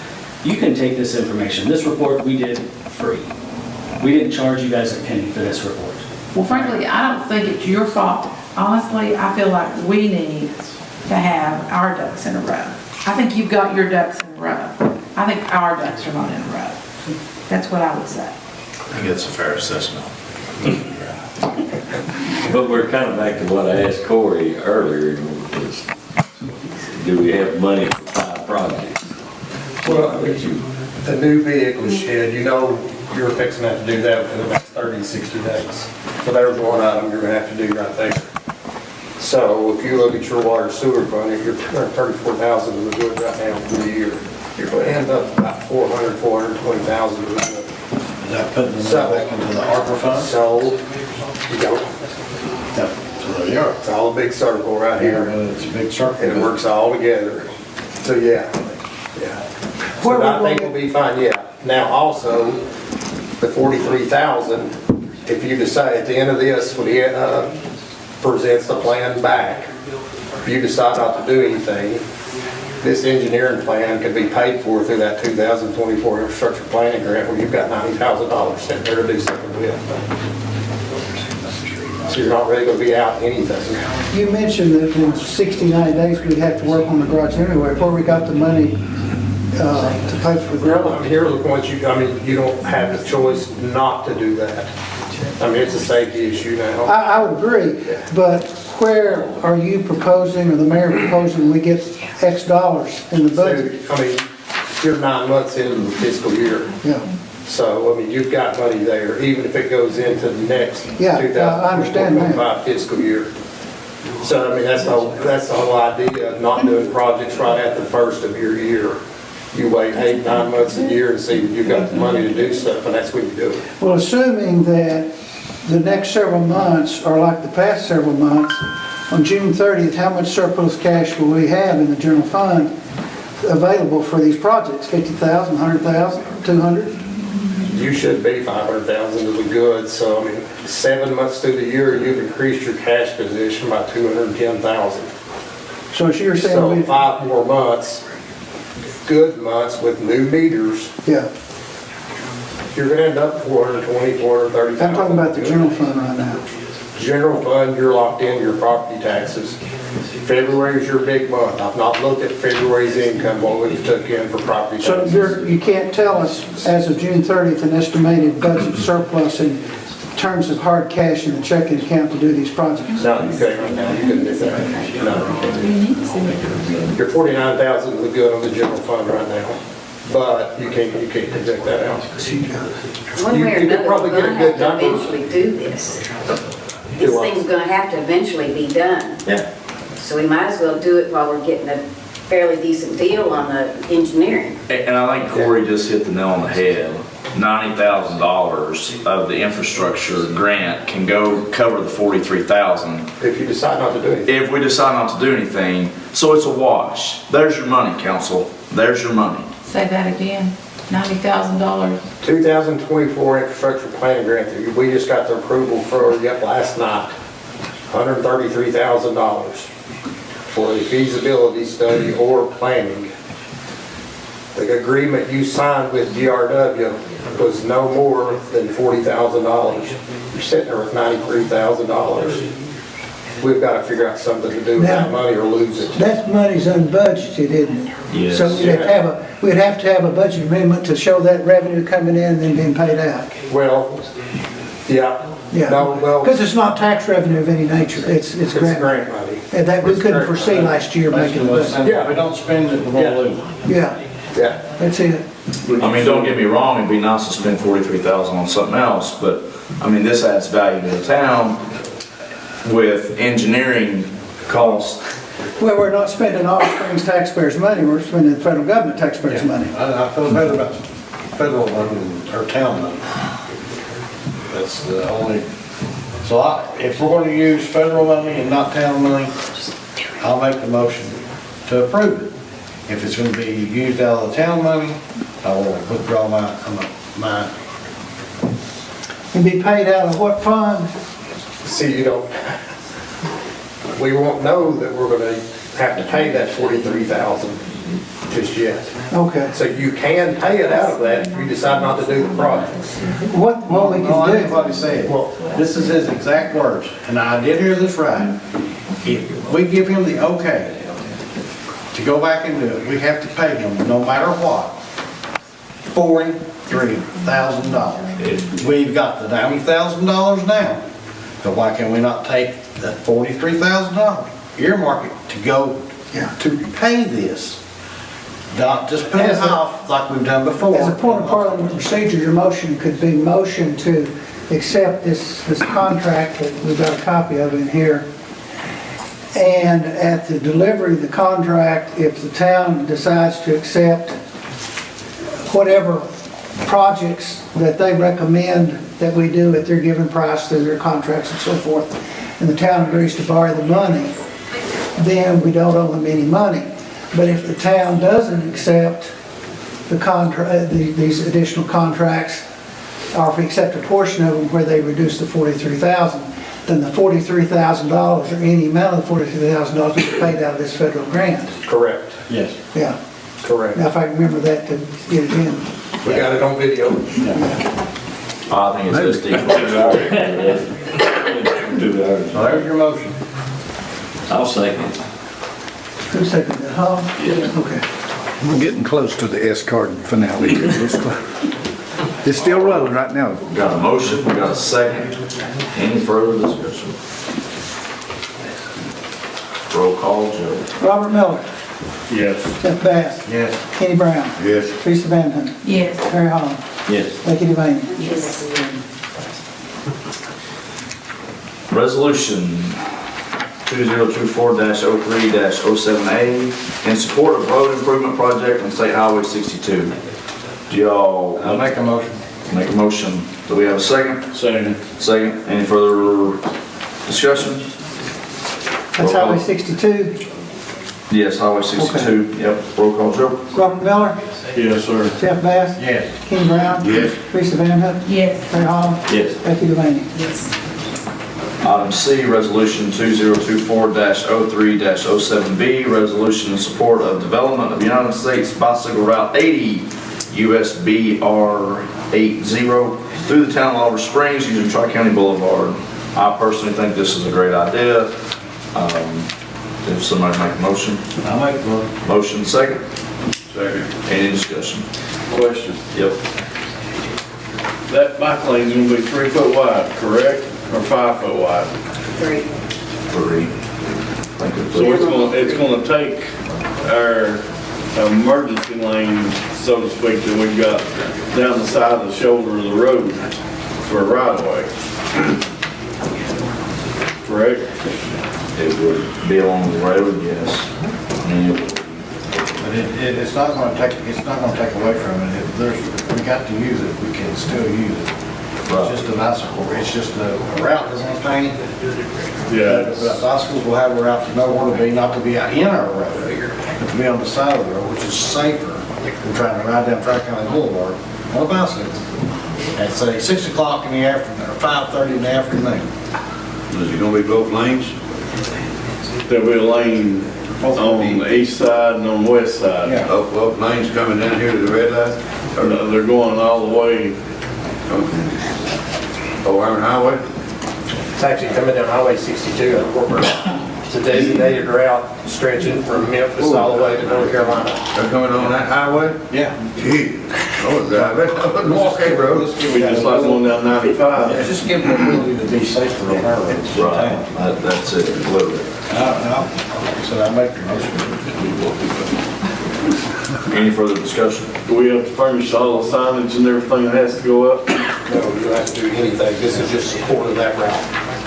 So they ain't got approved yet, right? That's correct, that is correct. It's just that we've supported it, they say yes. I think we ain't got the 4 lane. Roll call. Roll call, Joe. Robert Miller. Yes. Jeff Bass. Yes. Kenny Brown. Yes. Teresa Van Hunt. Yes. Terry Holland. Yes. Becky Devane. Yes. Passed. Approval for the city manager to submit bid requests for yearly financial statement audits. I'll make a motion to approve. I'll second. Motion second, any discussion?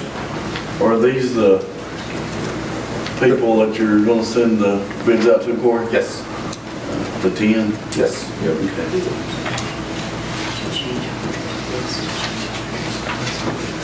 And I have reached out and talked to most of these and verified that they do city Municipalities. and, yeah, municipality and utility businesses, yeah.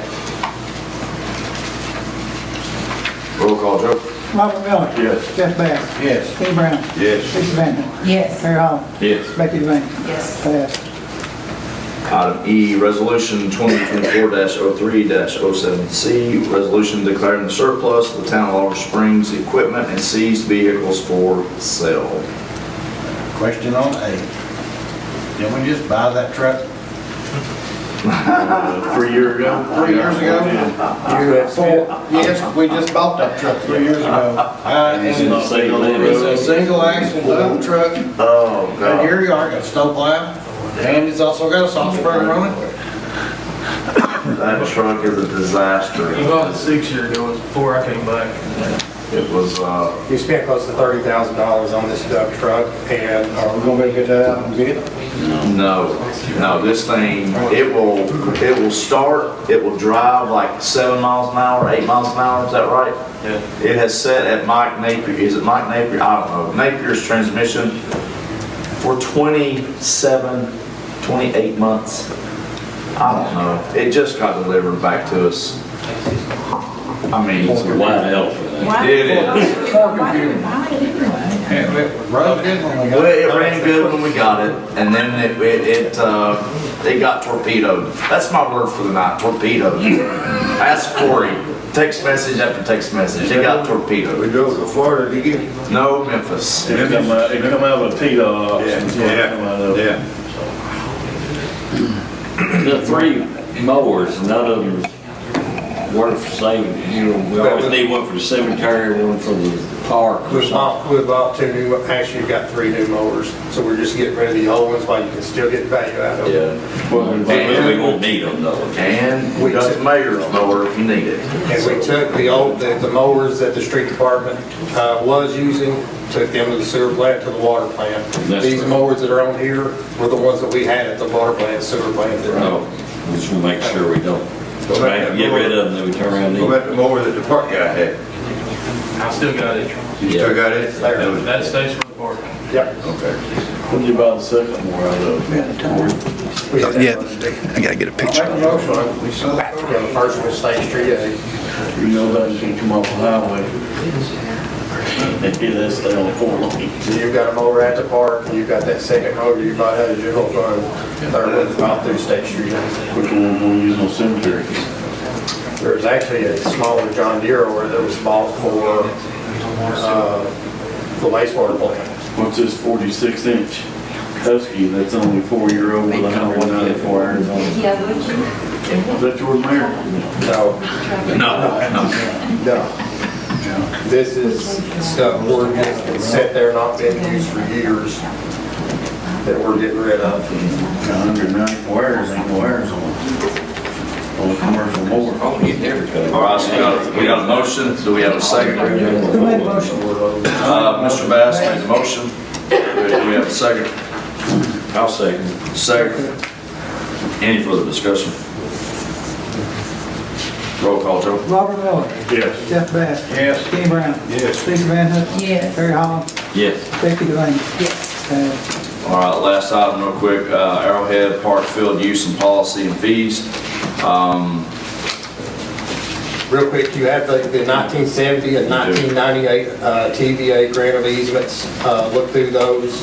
I didn't see anything in that says that you can't not charge for a field usage fee, but I've also sent an email to TVA just asking for their opinion from them. Send it to Tyler Davis, the attorney, get an opinion from him before you do anything. Yeah. So let's just take it. We'll table it, and again, just to be clear, we're not trying to make money here, okay? This is not, let's make money off the park, all we're trying to do is cap the electricity use, water, sewer, garbage collection, that's all we're trying to do, because we are grossly getting taken advantage of. Not just taken advantage of, grossly taken advantage of by people coming down here using our park for tournaments, making thousands, tens of thousands of dollars, and we foot the bill while they get to use our park.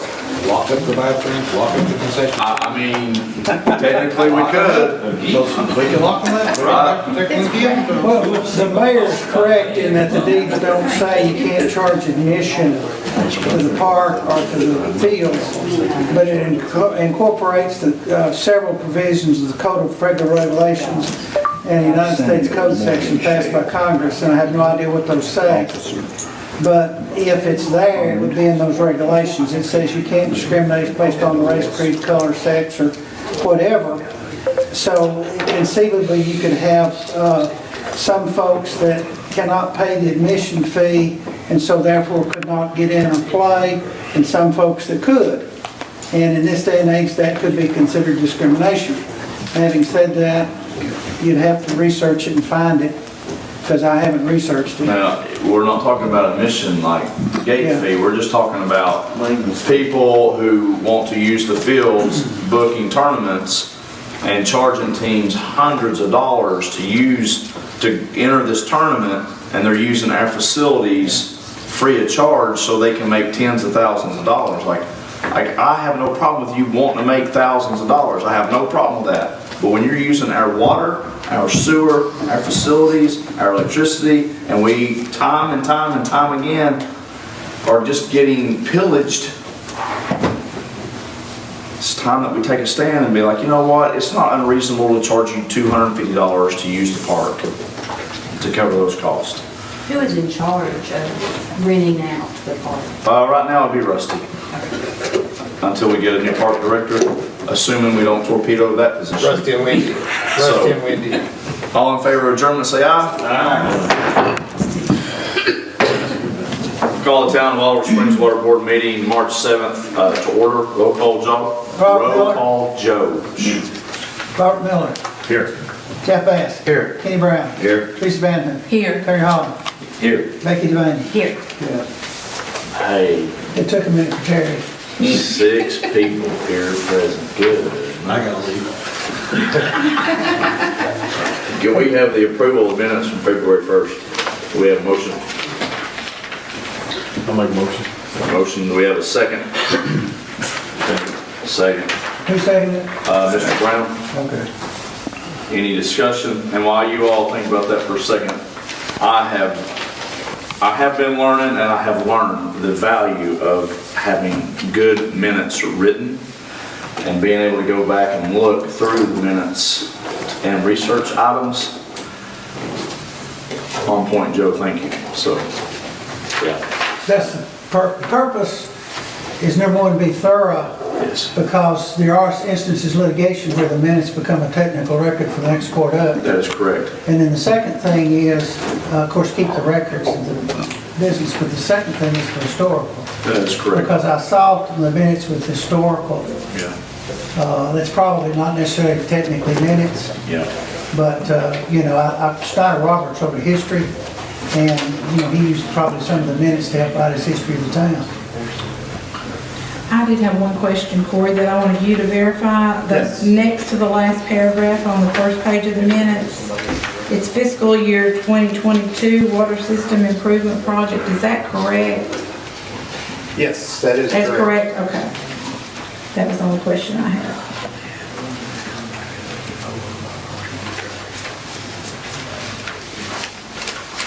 Anybody else? Oh, wait, there was one other correction too, Joe, on page 2, under comments from water board members. Mr. Brown asked and the city manager, somebody put McCormick, it should say Jenkins. That's just a typo, I don't know how that happened. Well, if it's a typo. Well, I mean, it just should reflect Mr. Jenkins' name, not. Not who? It says city manager McCormick. Oh, okay. It should say city manager Jenkins. It's marked out in this one. Okay.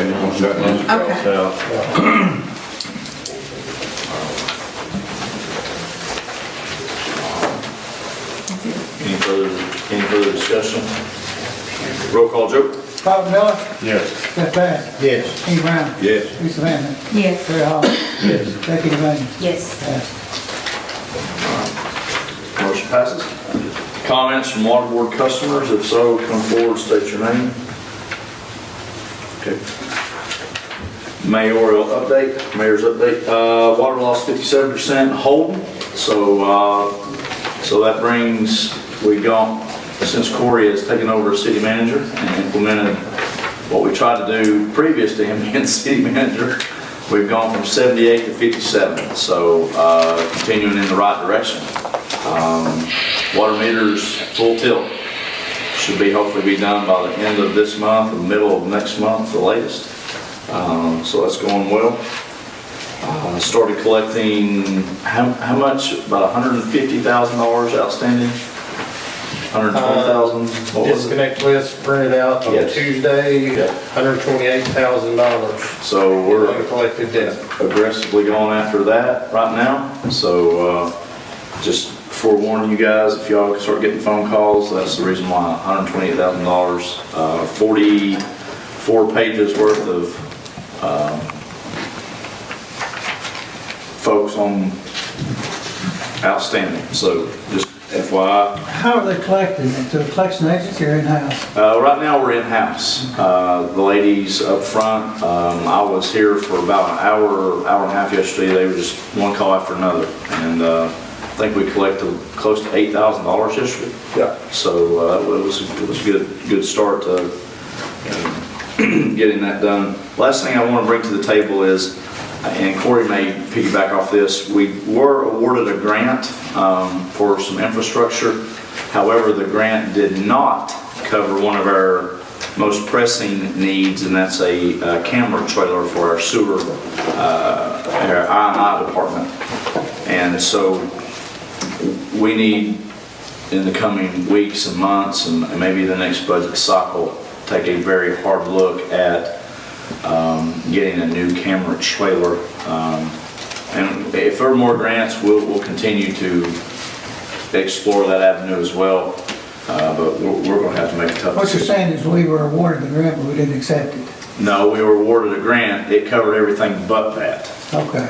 We had applied for like 2 or 3 things, right, Corey? We did. And it covered 2 of them, not 3 of the things. And the thing. But we did get 2 of the 3 in the Yes, grant. we did. Okay. Yeah, so that was a huge win. There's still several $100,000 worth of grants money that will be awarded to us, but unfortunately that wasn't part of it. So all that being said, Corey. Tennessee Board of Utility Regulation, their next meeting is March the 14th.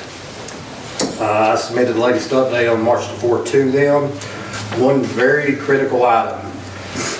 Submitted the water board member training statements. This is something they're very big on.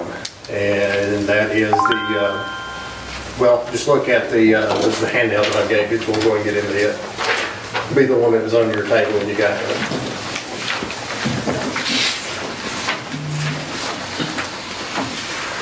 This one right here, Corey. Yep, State of Tennessee, TBOUR, Municipal Utility Board Training Requirements.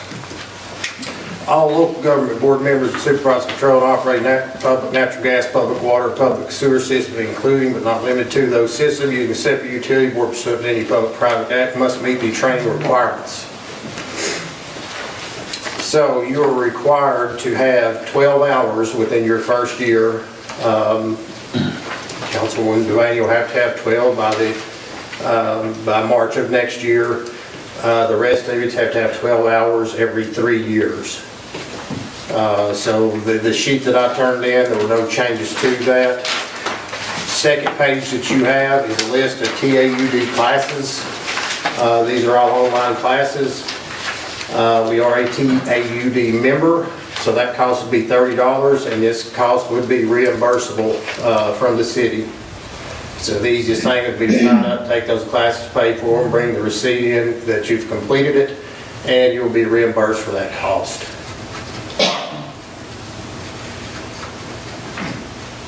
Any questions about the training?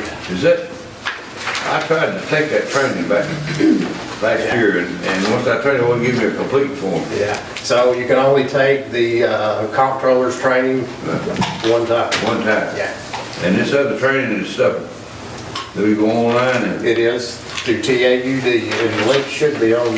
Basically, it's a racket from the state of Tennessee to get more But money. well, you look at that several $100 right there, every time you add it all up, man. Yeah, yeah. But you'll just have to have 12 hours every 3 years, so I mean, I take 46 every year. That way you know that you're covered. Let's see, what you say 12 hours. For 3 years, Every 3 years. 4 hours a year. We should, in other words, that right there is 12 hours, isn't it? Did all these on this page? It's close to 12 hours. Probably. 13. 13? But you Yeah, have to because be even though front as well. the class is 49 minutes, I think it constitutes an hour, is that correct? It is. Yeah. Yeah, So, but please follow up on all of that too. So you're saying 3 years from now, you have to pay for the next one, you don't watch that same thing over again? Yeah, look, if you're good, and I think yours are, so over the next 3 years, you've got to have 12 hours of continuing education training. So like I said, there's classes that I can turn in that we have here, such as the budget workshop. I've got to send that in for like pre-approval. So we can probably get 2 hours each if we have 2 budget workshops, so there's your 4 hours for the year right there. But like I said, I would probably go overkill on this, 4 to 6 hours a year. So is this, you pay it with a credit card? Yeah. All at once? No, I would just take one day, maybe a couple of weeks, take another one, just $30 here, $30 there, or you can sit down and do 4 in one day. Any of these 4? Any of those 4. Yeah.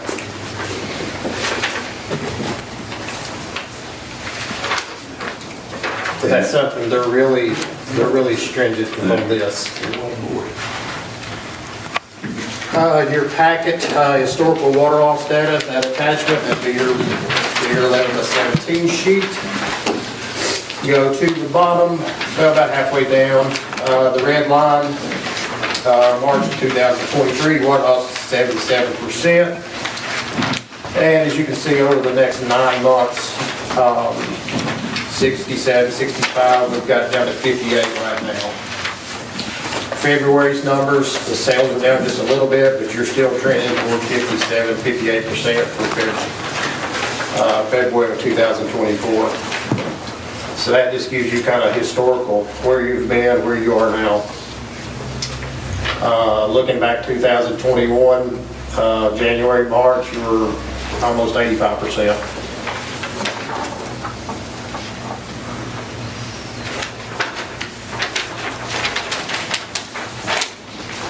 Second packet would be your Olive Springs water loss plan.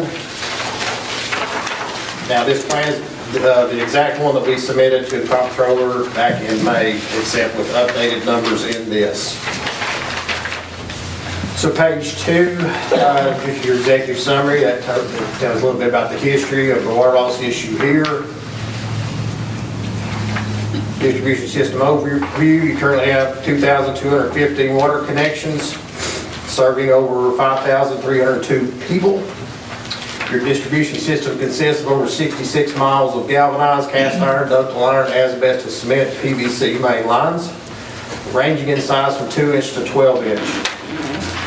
When it comes to service line, system consists of about 43,280 foot or 8.3 miles of 3/4 inch and 1-inch galvanized copper, polyethylene, and PEX pipe. Page 3. This is kind of another overview of your water loss. Come off the same sheet as that, my 17, so go ahead and go to page 4. This is your water loss cost. So on average, Olive Springs is currently losing about 28.1 million gallons of water per month, at a cost of $17,030. So if you look from March 2023 through January 2024, the water loss has cost all three about $187,000. Why do you have those through for November, December, and January in red? red box with question outside. Which one? Right.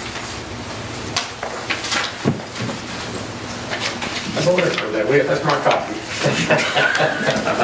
This happened when we were having a conversation earlier. We were, what it is, we were questioning if those numbers were actually correct. Yeah. And it was. I mean, your water purchase from Anderson County was up November, December, and January. Where you purchased, go back. Do you want this?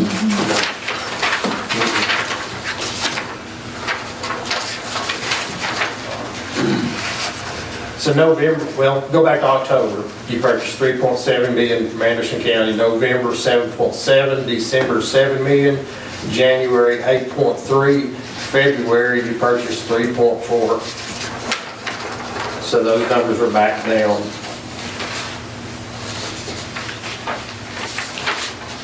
Now, again, once we get below that 60%, technically, we should be, not have to buy any water from Anderson County.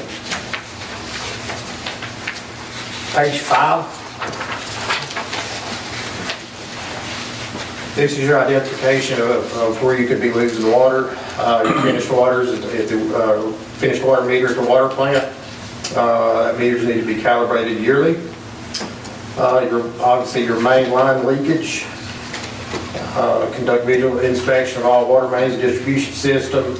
Now, where we have the zone meters out in the system, we've identified 3 areas that we can either cut valves in, or we've already got a valve there to isolate, break our system into about 5 different pressure zones.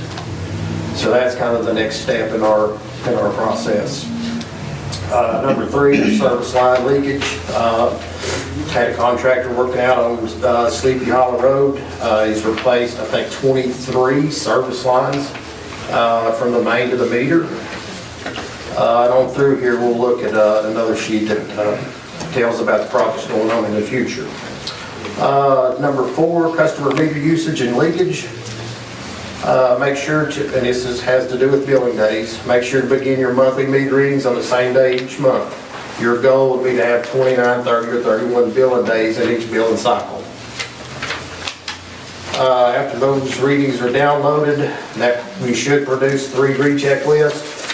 One to be a check for zero read meters, your higher or above average usage meters, and a skip meter list. Page 6, the next thing would be to check for water theft. And that's kind of what we started today. You maintain a list of disconnected meters that have not been reconnected. On a routine basis, you go out and recheck these meters. Make sure nobody's put a jumper in, cut locks off. Number 6 would be metered unbilled water. Make sure to account for all the water that's used, your water plant, your backwash water, your wastewater plant, fire departments. 7's unmetered unbilled water. That's actually where your fire department water would be there. Now, here's a problem that we did identify. Past new line project installations that we had back 2008 through 2012, new lines were installed, but the old ones were left in service. So that's what we're going back through the system, turning off those old galvanized lines. Page 7. So here's your operational plan, how we're attacking this. Conduct a comprehensive leak detection survey. Prioritize your repairs. Fixing the leaks the right way. Instead of going out putting a little repair clamp on it, we replace it from the main to the meter. Then lastly, implement an asset management program. Page 8 kind of goes through your plan a little more in depth. Goal is to lower the water loss 3 to 5% or 3 to 5% per month.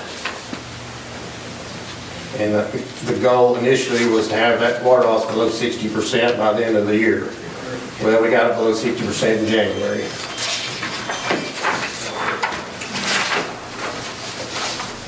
Page 9 is one of your problem areas. Again, that's Ridgeview Drive. We'll talk about that more here in just a second.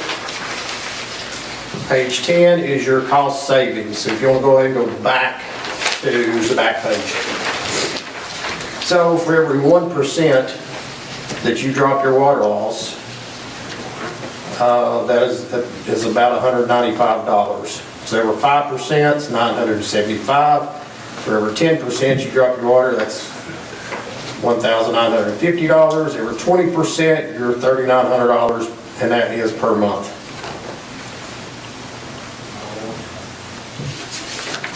Got any questions about that plan? I know we're going to kind of run through it pretty quick.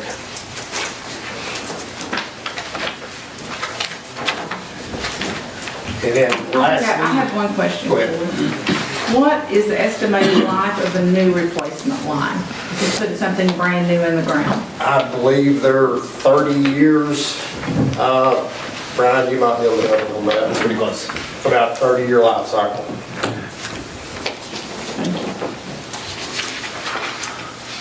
We have lines in the ground that have been there 50+ years, so thank you.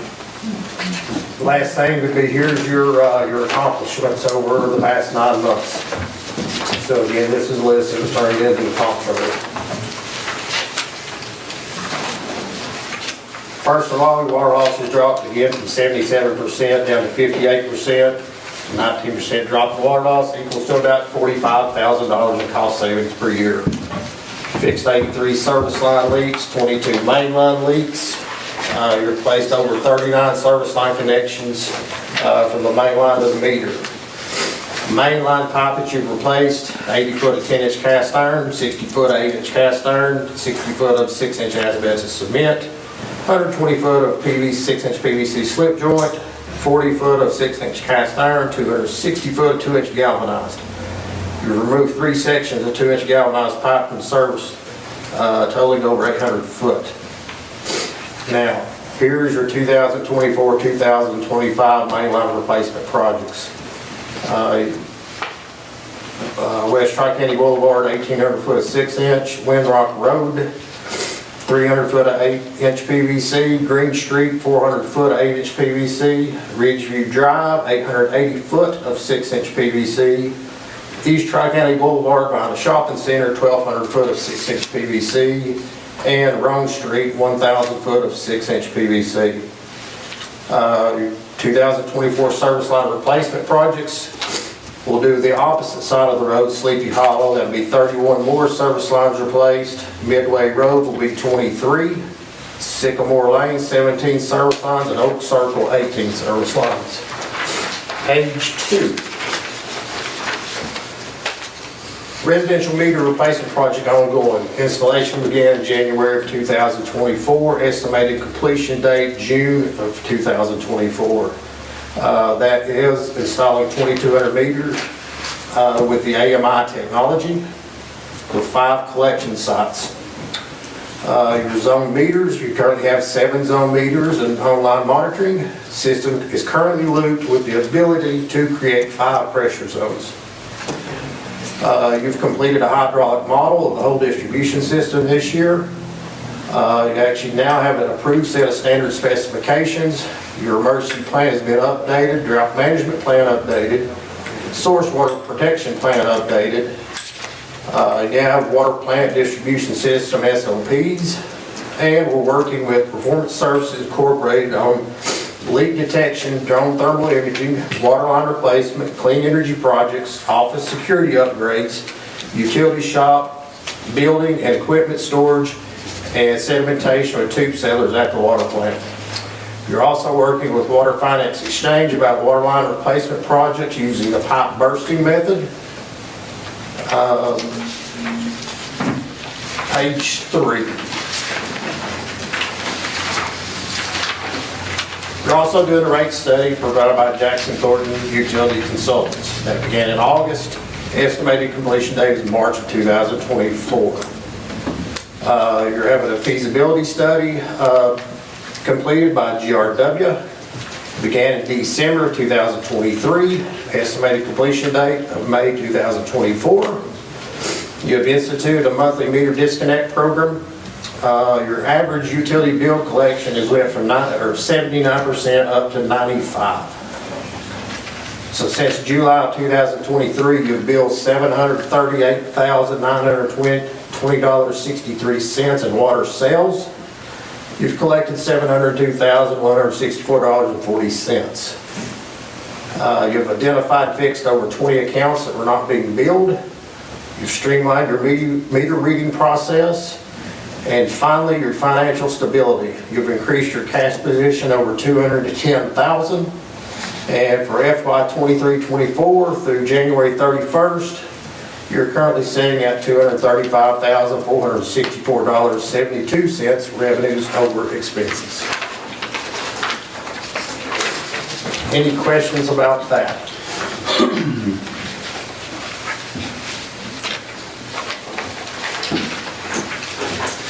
Is that 235, 460, 472? Does that count that ARPA money that's in there? Nope. It does not. That is strictly this year's revenues brought in, your water, sewer revenues, over your expenses. So that does not. The ARPA money you're talking about would be your cash on hand in the water sewer account. I would like to see, and I'll make a motion to it, I'd like to see that money pulled out of there as soon as we can and put in a separate account. That ARPA money that's sitting in there, because it don't need to be sitting in there. I thought we'd already done that. We already done that, but the problem is you have to build that cash account back up before you could move that money. So were we operating off of it? You were. We were? Oh, yeah. You were in 2022 and early 2023. So And how much is in the ARPA? How much? Almost. Well, I mean, all of it was put in there. You had over $1 million that was put in that account. But I mean, You should have. like 300,000? No, you should have 437,000 left. Now, this project's been completed the past 2 months using some of that, so I think you're right at 387 is what should be in that account. But we already decided that back in September. Is it legal to use that money? No, it's not. No, Money never should have been put in that account. No, it should not have. Well, then we shouldn't be It should using. have had a separate account from day one and been put in and not touched. So you're saying the ARPA money's now in a separate account? No. Not we're yet, saying because the we don't have cost. it put, it's not all there to transfer over into a separate account. Correct. Well, It's you been made used. the motion though for the minutes We did. to transfer it, and the chairman indicated that that had already been done, as I understood it. I thought it had.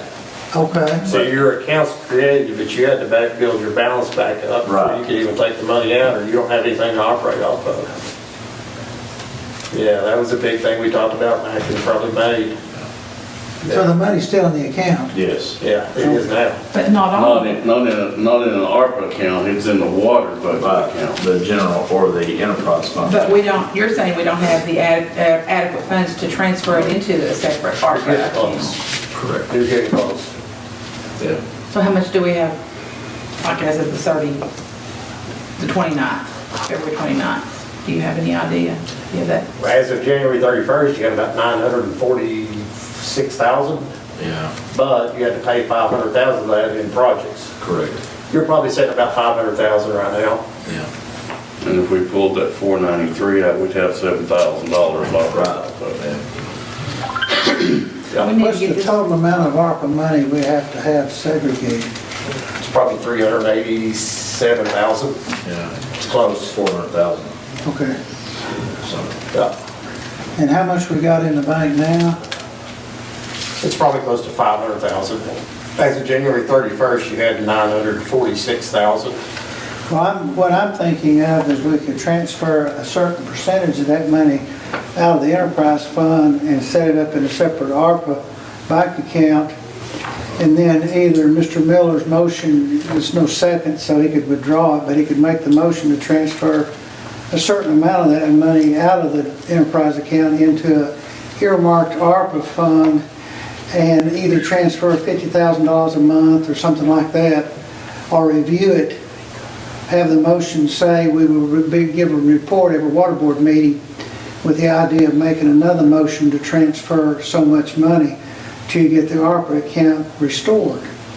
And then I would think it'd be appropriate to have a motion in a second at some point, maybe tonight, that any money in the ARPA account cannot be transferred unless it's by vote of town council. Because if your city manager and/or the mayor and/or the water department staff needs money, it's real easy to go hit that account. That's another reason your comptrollers are in here investigating right now, or have been for the past. Oh, yeah, let's just go ahead and drop that one. And see, When I say they're investigating, this ain't like come in, hey, how you doing? He's camped out in there all day and he's done it 3 times, so, and asked for about every record we have. Just know that the day of reckoning is coming, sooner rather than later, or later rather than sooner, but it's coming. I'll offer this thought. In my capacity of judge, and the police department's been audited 3 times by the comptroller's office since 1990, and each time we've gotten a clean bill of health. In fact, the last 2 times the comptroller told me that they would not be here long, but they had to honor certain requests. But regardless, if the comptroller is honest, it looks to me like if this action were taken by the water board, that would be positive toward any audit concerns, because we're taking the initiative without a letter from the comptroller's office instructing to do this. In other words, we're being proactive. I felt like we were being proactive when we voted to create the ARPA account to begin with. Well, we are, but it's not been funded. I know we've asked several times. Well, see, if you get a motion in a second along the lines, and I'm not telling you what to do, I'm just trying to give you options. Y'all don't have to do anything. It's not my job to tell you what to do, it's my job to give you as many options as I can think of. But if you took some form of action to take money out of that account, not all of it, and start the process. I think it would be good faith. I mean, Yeah, precisely. Do we not have to maintain a certain amount in the water department budget at all times? I know That I don't know. 20 years ago we had to.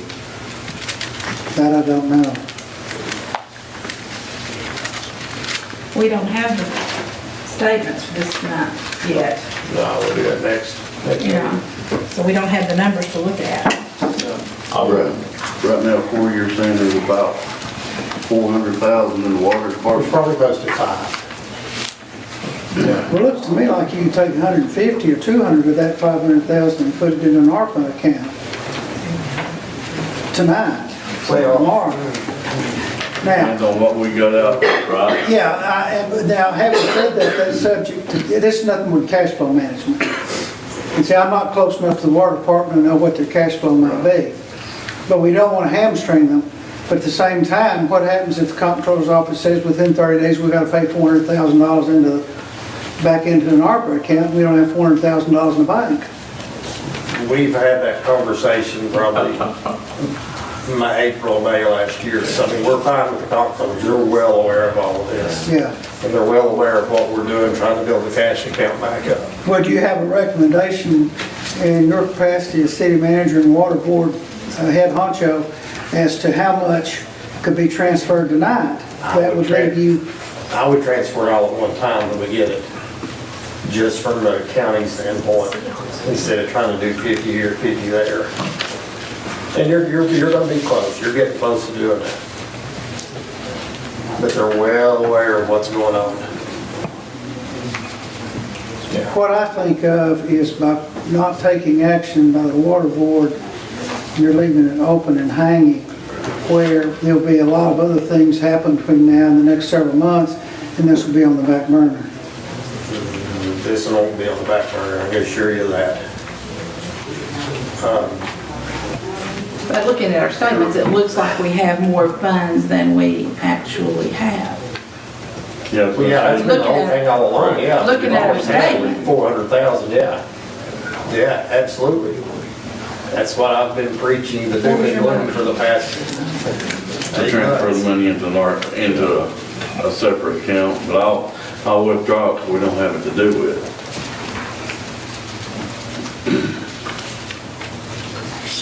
I think we should transfer some of it anyway. you don't?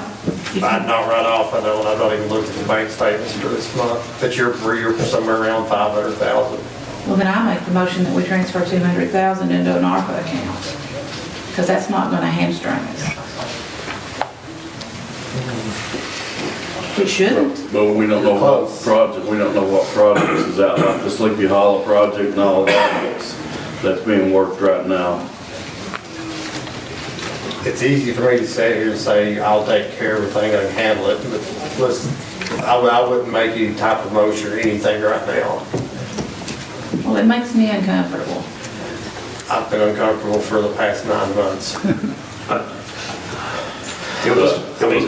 Well, because we made the motion to have the account established. Yeah. You did. But yeah, the whole time it's been misleading on the monies that's actually operating on in the water department, what's in there, because like, that money should have never been put in there to begin with. But it has been operated off of, that's why we're down to what we're down. Part of the ARPA money was to cover the accounts payable, the accounts receivable for the customers during the COVID crisis because the town could not cut off their water for non-payment. Yeah, and that's 300,000 separate, there's 200,000 to cover the lost wages from the police department. So this is totally separate from that money. Yeah, What could this money be spent for? projects. And that's it. Yeah, that's What kind of project? Just water replacement project, water line replacement project. So as long as we're using it for a water project, It still has to be separate. but it isn't. That's the That's problem. the problem, yes, absolutely.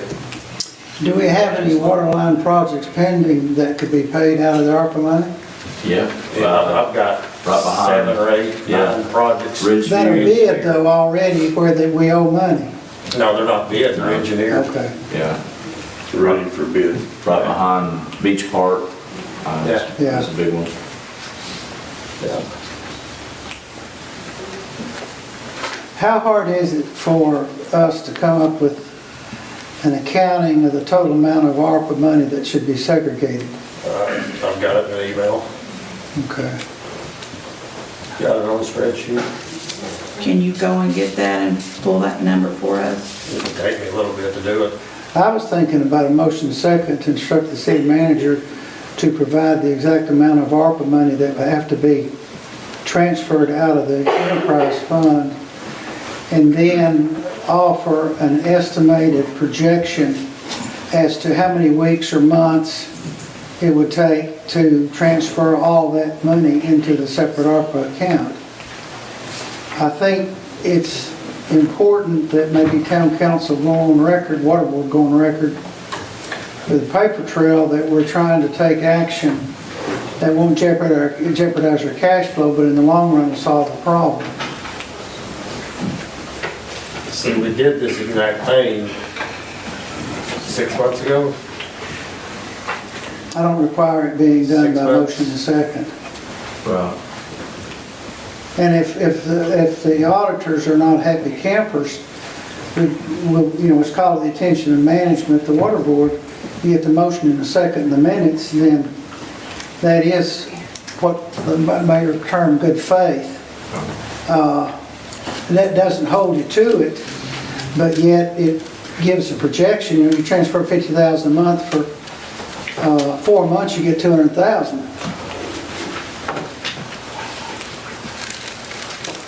Of course, that may hurt your cash flow. Yeah, it's gonna hurt the cash flow, but to tell you another wrinkle, that remaining $387,000 has to be appropriated by the end of 2024. Project's don't have to be completed, that money has to be appropriated toward a project. So, I mean, you've got to do something regardless within the next 4 or 6 months anyway. Yeah, or the money goes back to federal government. The ARPA money goes back. The ARPA money does, yes. Well, see, that's another problem. If we don't do anything, then we gotta write them a check, and if we had to write them a check today, we'd be down borrowing money. That's correct. Y'all are saying the same stuff I've been looking at for 8 months That's the now. reason why we passed the water increase. That's another reason your cash reserves that you did have and those CDs were cashed in back in February, was to cover that shortfall in that cash account. I agree. I would, what Joe just recommended, I would, if we could bring that to the floor, I think that would be good. That'd be good faith. If someone would make a motion in a second. Well, I need to withdraw the motion that I put on the floor anyway. I'll make that motion. I'll second it. Motion second. See, what did I say to give a report Next meeting. Yes, next meeting. to the water board? How much has to be at next transferred out? meeting Exactly. Be your total remaining. As to exact ARPA money to be earmarked in a projected time frame And while we're at a motion in a second. over the months as to the repayment in full. I guess that's what I said, Wayne. It's kind of like if it brought up before, it wouldn't explain as good as it was tonight. Yeah. So you're saying basically that this money has to be, we have to have projects. We have You to- do. Do they have to be completed by December? No. They have to be in progress or Just appropriate. appropriated? Yes. Okay. You know, we've got. But I do think they have to be completed by 2026, I think. Yes. Yeah, so I think that's right. So motion second. Any further discussion?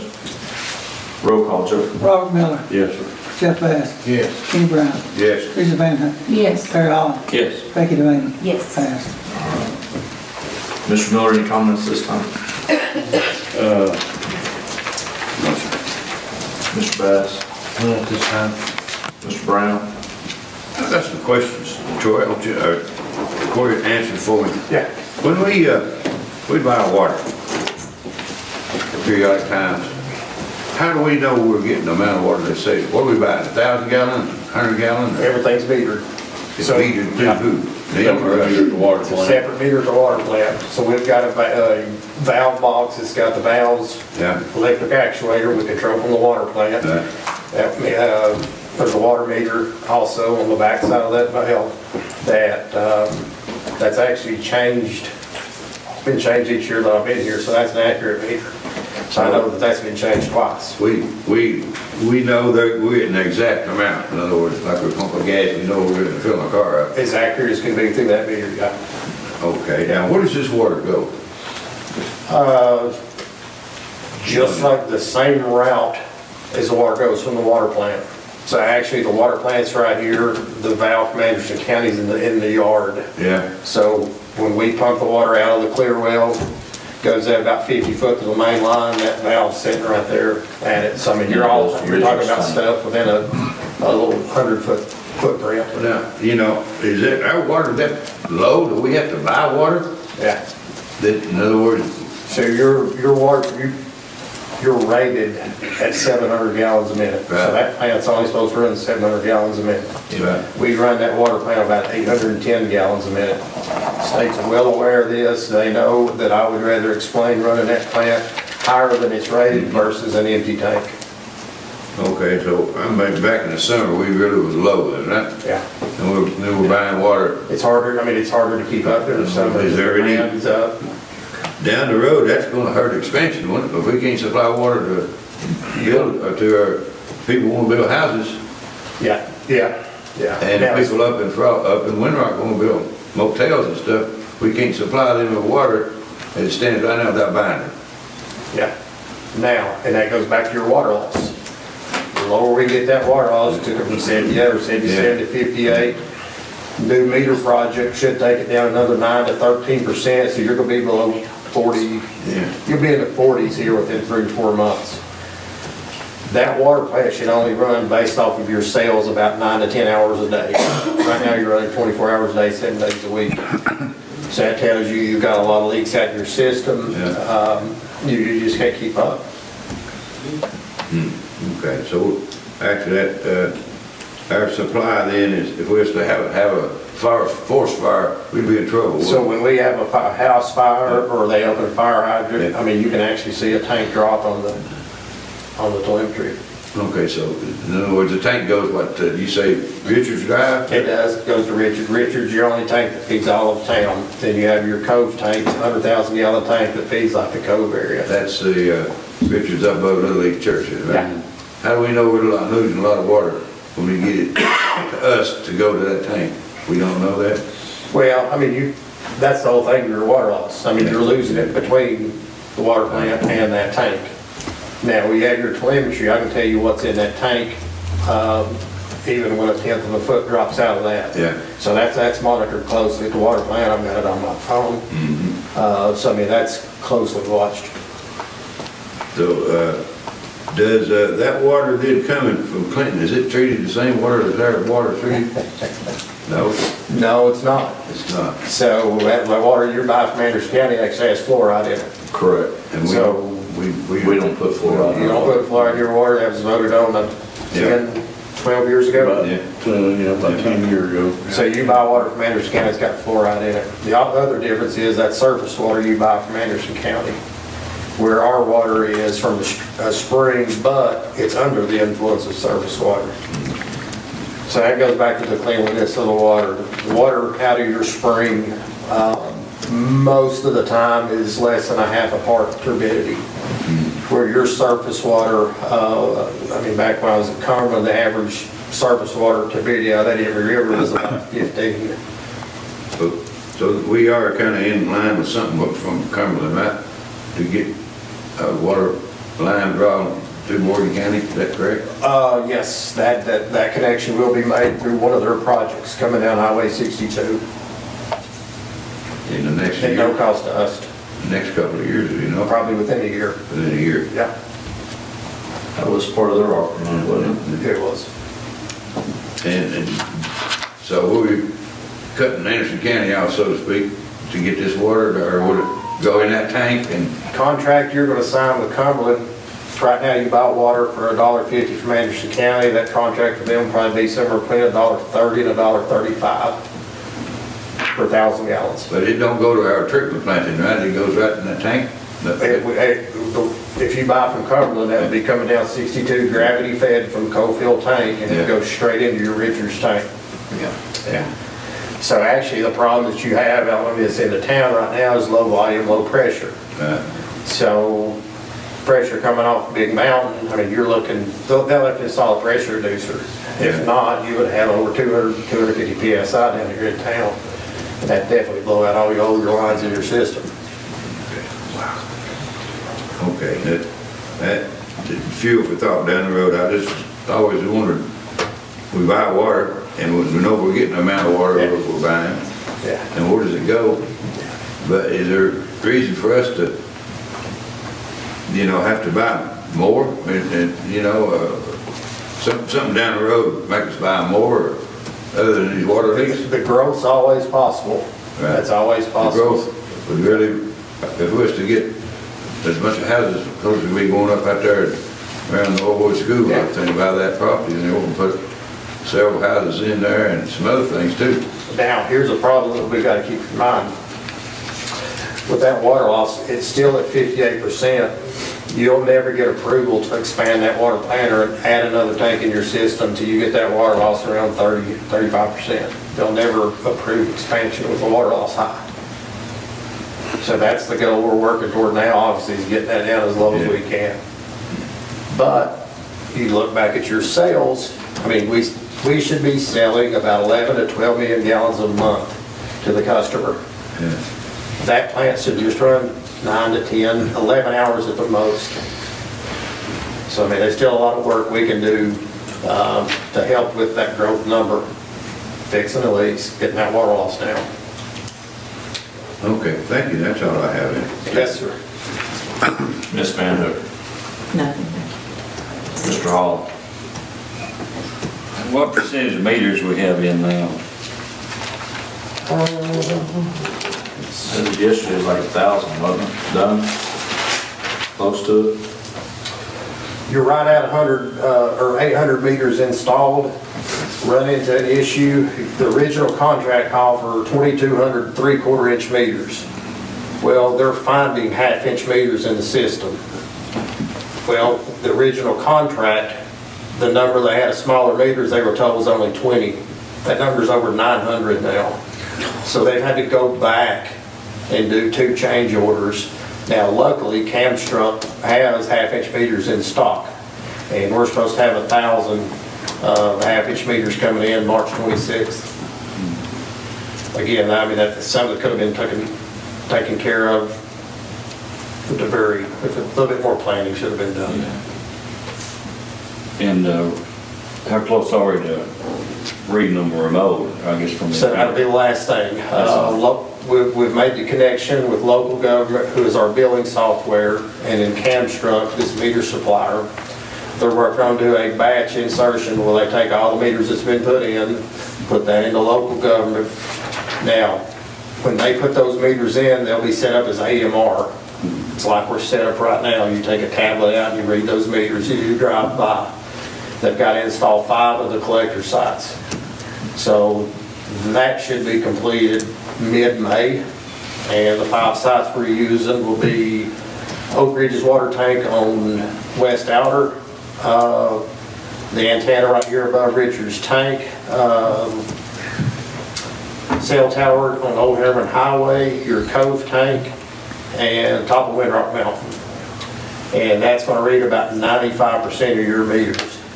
That other 5% is going up Dutch Valley. So we'll have to pay to install probably 2 more readers. Now, you've only got probably 80 meters going up Dutch Valley, 85. So you just leave those radio read, have them read within 30 minutes. And the rest will be an AMI system. Each collector site costs about $22,000. So that's something we build toward on those. Do we have meters, Corey, all the way up to Marlow Extension? Yeah. We actually have one on that goes around Marlow Extension. Yeah. And didn't we used to have a camera trailer, and we out?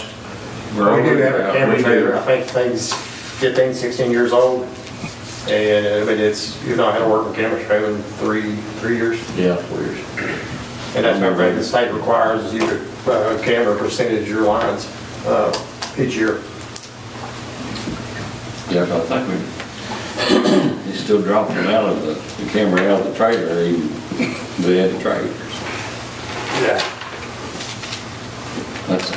Thank you, Mr. Holmes. Ms. Devaney? No, sir. No old business at this time.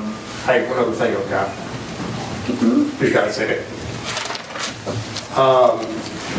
Your recheck list that we sent out got some issues. Just want to make council aware. Comptroller and your auditors are actually investigating employees' non-payment of your utility bills. So you have certain employees that have not paid their water bills in some of them's years, been let go. So just make you aware, there's a highly likelihood that a few of your employees will be terminated within the next 7 days for failure to pay their bills. Can they pay their bill and get They've them been free? given multiple opportunities. No. How many people are we talking about? 2. And I'll be more than happy to discuss it in private with you. So their water's owned, they just not paying. Yeah. Correct.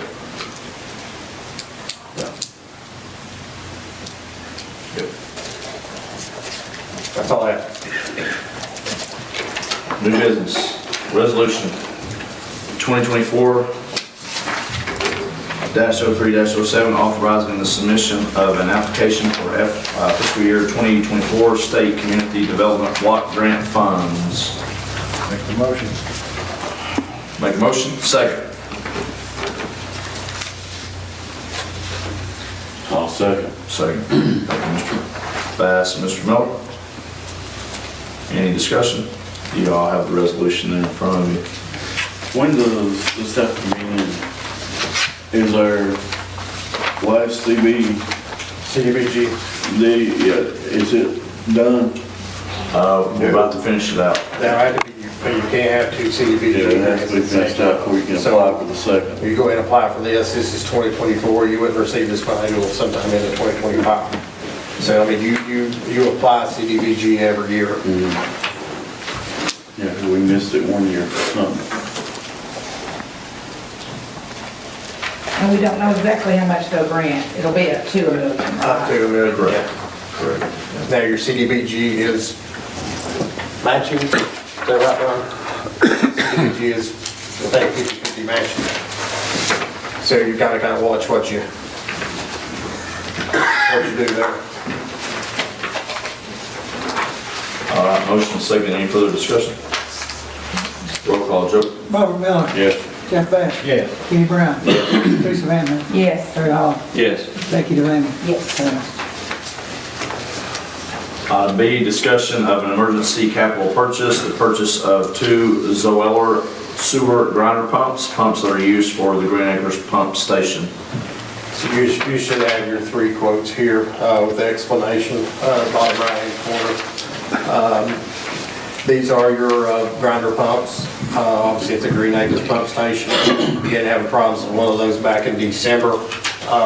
It actually went out on February the 10th.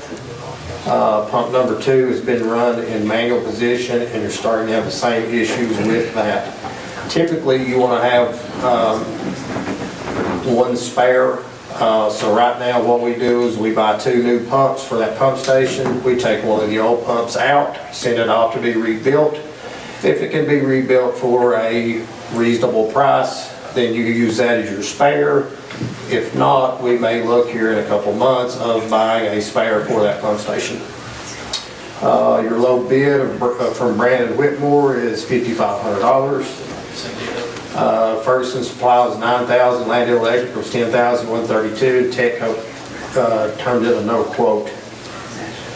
Purchasing policy says that you have to have 3 quotes for anything over, I think it's $2,000.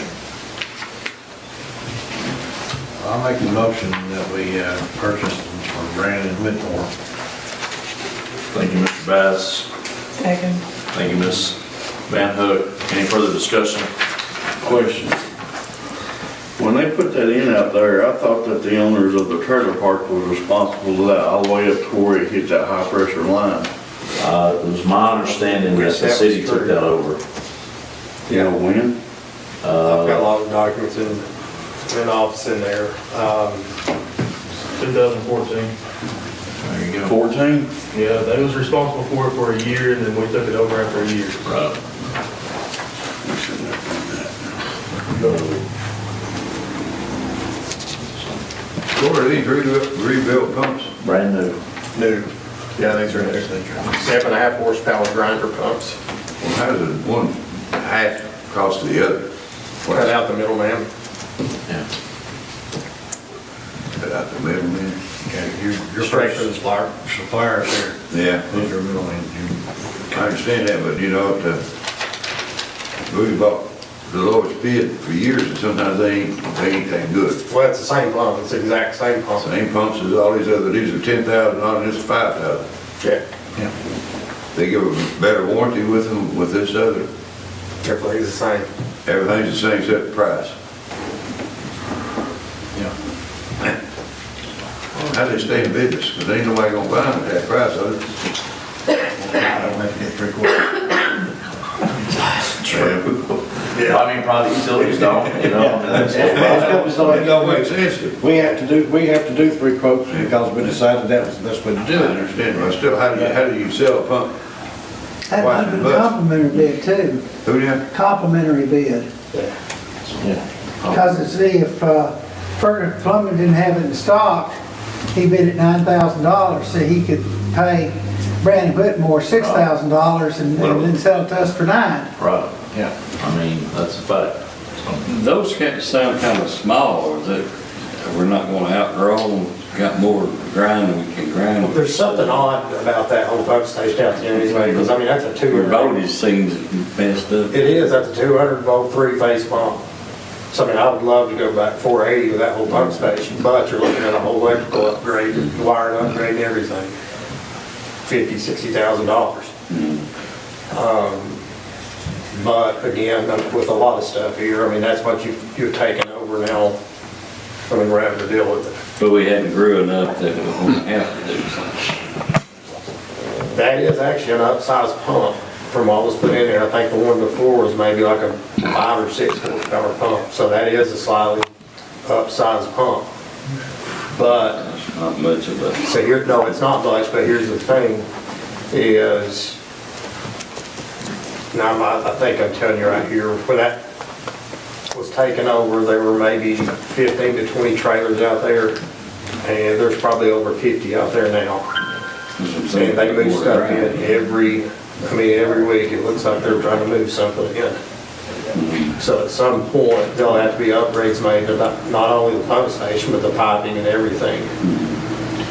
Well, the holding tanks they put in there, how big? I don't know about that.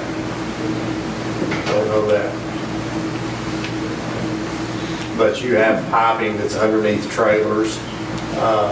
You have some of the water pipe that's underneath trailers and stuff. So I mean, that's kind of a, all this engineering we pay for, do we have people that watch that kind of thing? And well, this is it something. starts growing and so, more trailers come in and somebody helps us. Well, I mean, that being like a private trailer park, I mean, it's kind of. Right. So, not that we have the time to delve into this, but I'll delve into it a little bit. The Jones family owned the trailer park. They no longer own the trailer park, but when they were annexed into the city, there was an unwritten agreement with Ed Kelly and the Jones family that if they were to be annexed, then the city would graciously run sewer out there, which they never did. Mr. Kelly passes away, and with him passing away goes the verbal agreement that, hey, you let us annex you, we'll do this for you. And then the state comes in and lowers the hammer on Green Acres, forcing them off septic tank onto sewer. And you know what? They ended up having to pay, I think it was around $500,000, $750,000 out of their own pocket to create a sewer line, to which they were never reimbursed for the said annexation of their trailer park and the agreement. So when I say there's harsh, bitter feelings right there, there's very harsh and bitter feelings towards the city that we didn't uphold our end of the deal, even though it was a verbal, it was non-written. They did what they did, and now here we are. We took it over, and they met state spec, right? I mean, it was all inspected. It was TDEC approved, so here we are now. So we took over the complete system in the park. Oh yeah.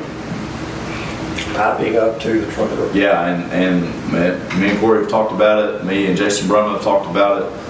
That whole park needs to be piped. Water, sewer, the whole 9 yards. It's bad. And there are how many units in there now? Right now there's almost 50. And how many will it hold? I'd say 100. I'd say 80. I don't know. I believe, if I remember, 80. I think it's around 80. And they were, when it was put in, there's only like 20 or 25. so per the agreement too, they were only to be charged 10 or 15 sewer tap fees. Correct. Yeah. It was a mess. So it's a real issue. Yeah. But it is a different owner, you said. It is a new owner, yeah. So, If they had hired a contractor to come in and lay new lines out there, he worked one day and left. Worked one day and left. Yep.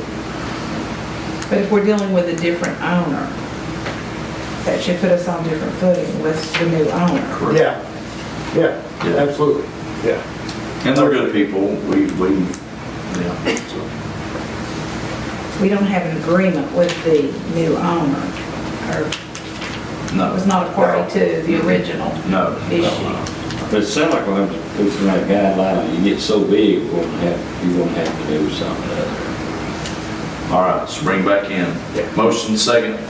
Any further discussion on these pumps? Roll call, Joe. Robert Miller. Yes, sir. Jeff Bass. Yes. Kenny Brown. Yes. Teresa Van Hook. Yes. Terry Holland. Yes. Becky Devane. Yes. Passed. All right. All in favor of adjournment, say aye. Aye. 7:35.